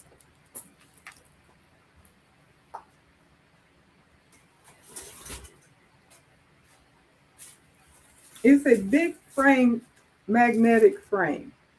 This is um this is how I keep it with the stuff in there. But these magnets come off, and what this does, it allows you to hoop. That's what I use to do my end to end quilting on the quilt that I have back there, because you can hoop your quilt or whatever else you have, and uh, you don't have to take it off and hoop it and put it back on, take it off and hoop, put it back on until you move to the next row. You hoop it on the machine, and you can take the magnets off, all except for two, and you can slide it down, and it just stays on it. So it makes it easier to manage big projects. And it is a brother. Uh, yeah, it is a brother product. However, I don't know this for a fact, but I think Sotec has one as well, because if you guys saw my hoop video that I did when I did this particular hoop demonstrate, this is like a mini sash. See, it's got the same magnets on it, and this is for um, the SE 1900. It'll fit my SE 1900. That's what I did my demo on. These magnets come off, and you can literally do the exact same thing with this on a single needle machine. And I'm pretty sure, I haven't looked because I know they have different size hoops, and they have different hoops for different machines. This one is specifically to fit my SE 1900, because that's the only flat bed embroidery machine I have, but they do have it for others. And I do have a link. Um, it is Shirley, Sotec Shirley's thread work. And you can get a 3% discount if you buy anything from them. And let me put that in there. That's with Sotec. Uh, do, do, do, do. Hmm. And this is my link for your discount.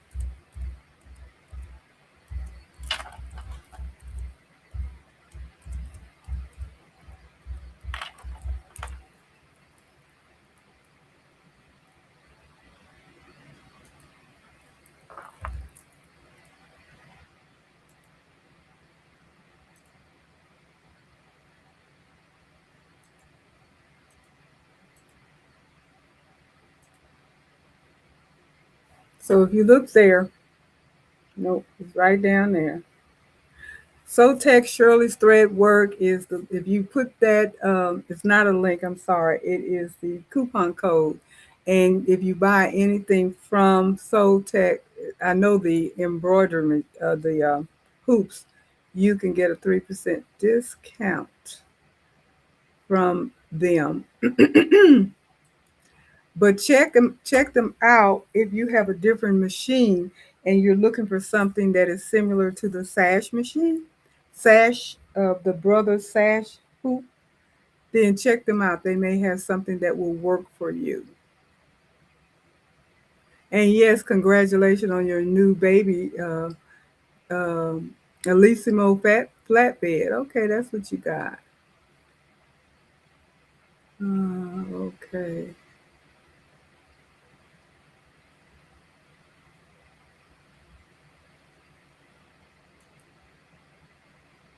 And you said, Quill for Joy, please ask if your video is helping everyone with saving money. Your videos have helped me tremendously. I'm working more on my work in progress and spending a lot less. Well, that is good. I'm glad. And hopefully, all of my videos are beneficial to the people that watch it. I hope, because I try to give information that is useful, that I think is useful. And I know it's not useful to everybody, but hopefully somebody can get something out of it. And the one thing that I do know for a fact, including me, I don't think anybody comes into my lives or even look at my videos that doesn't learn something. One something that you may not have known, because with the chats and with what I give, we're always picking something up. And that's what I really like, because there's so much information and knowledge out here for everybody, and we all tend to share. So with that being said, hopefully it is helping people. And Evelyn, you said you got the brother book for the machine to learn about it. Yes, yes, that is a lifesaver, the playbook. If you got a brother 10 needle machine, you need that playbook. That playbook will teach you how to use your machine. Hey, Arlene. And you said you were at the end of the show, but you just wanted to say hi. And I'm so glad you stopped in and say hi, because it's been a minute. Thank you for watching. I do appreciate that. Doesn't matter whether you watch the live or watch the replay. I do appreciate your support.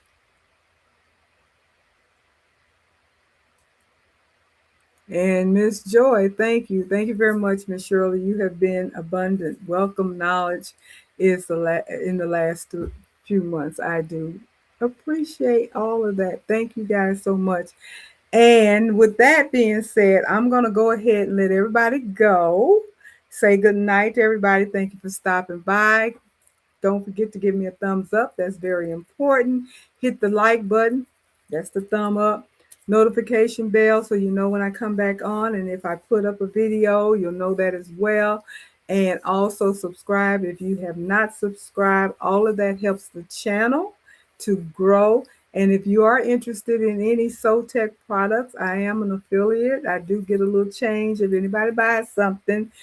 But that's not the purpose. The purpose is to just depart knowledge, and you will get um, a 3% discount if you use my coupon code, which is SoTech Shirley's Threadwork. One word, and no comma in apostrophe in Shirley. Just SoTech Shirley's Threadwork. That is the code, and get a little break on that. And how do you join my Wednesday group?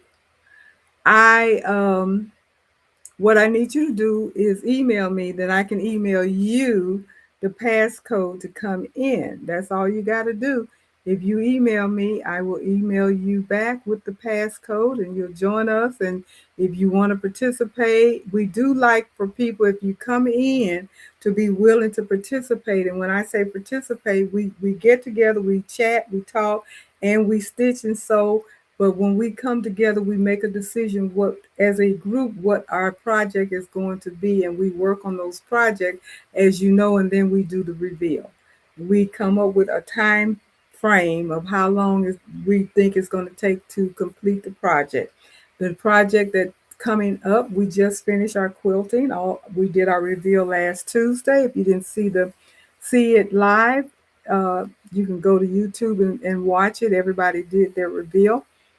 A couple of about 3 or 4 people I don't think got a chance to do it, unfortunately, but they all did the quilts and they were very beautiful.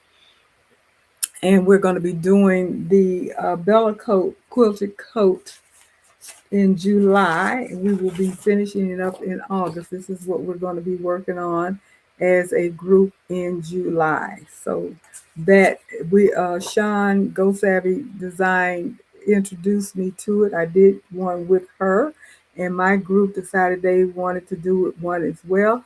And they all bought the pattern from off of Sean's site.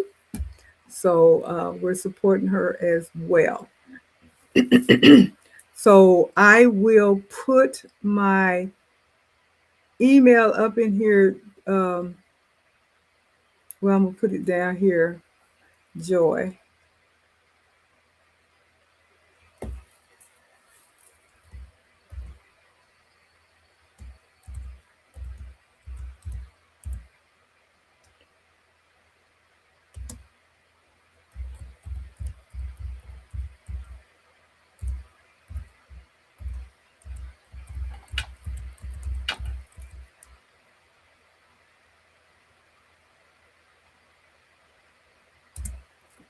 So that is my email. If you are interested, you email me. When I get your email, I will email you the passcode to come into our Zoom. We Zoom every Wednesday night, 8 o'clock Eastern Time, 7 o'clock Central. So I don't know exactly where you are, so you can figure out what time that will start for you. And but it's 8 o'clock Eastern Standard Time, 7 o'clock Central Standard Time, and it is every Wednesday night, and we Zoom. And you're more than welcome to pop in if you're interested in it. Thank you so much. With that being said, I'm going to go ahead and say good night. I do appreciate it. See you guys later. Take care. Have a wonderfully blessed the rest of your week. See you next time. Good night, everybody.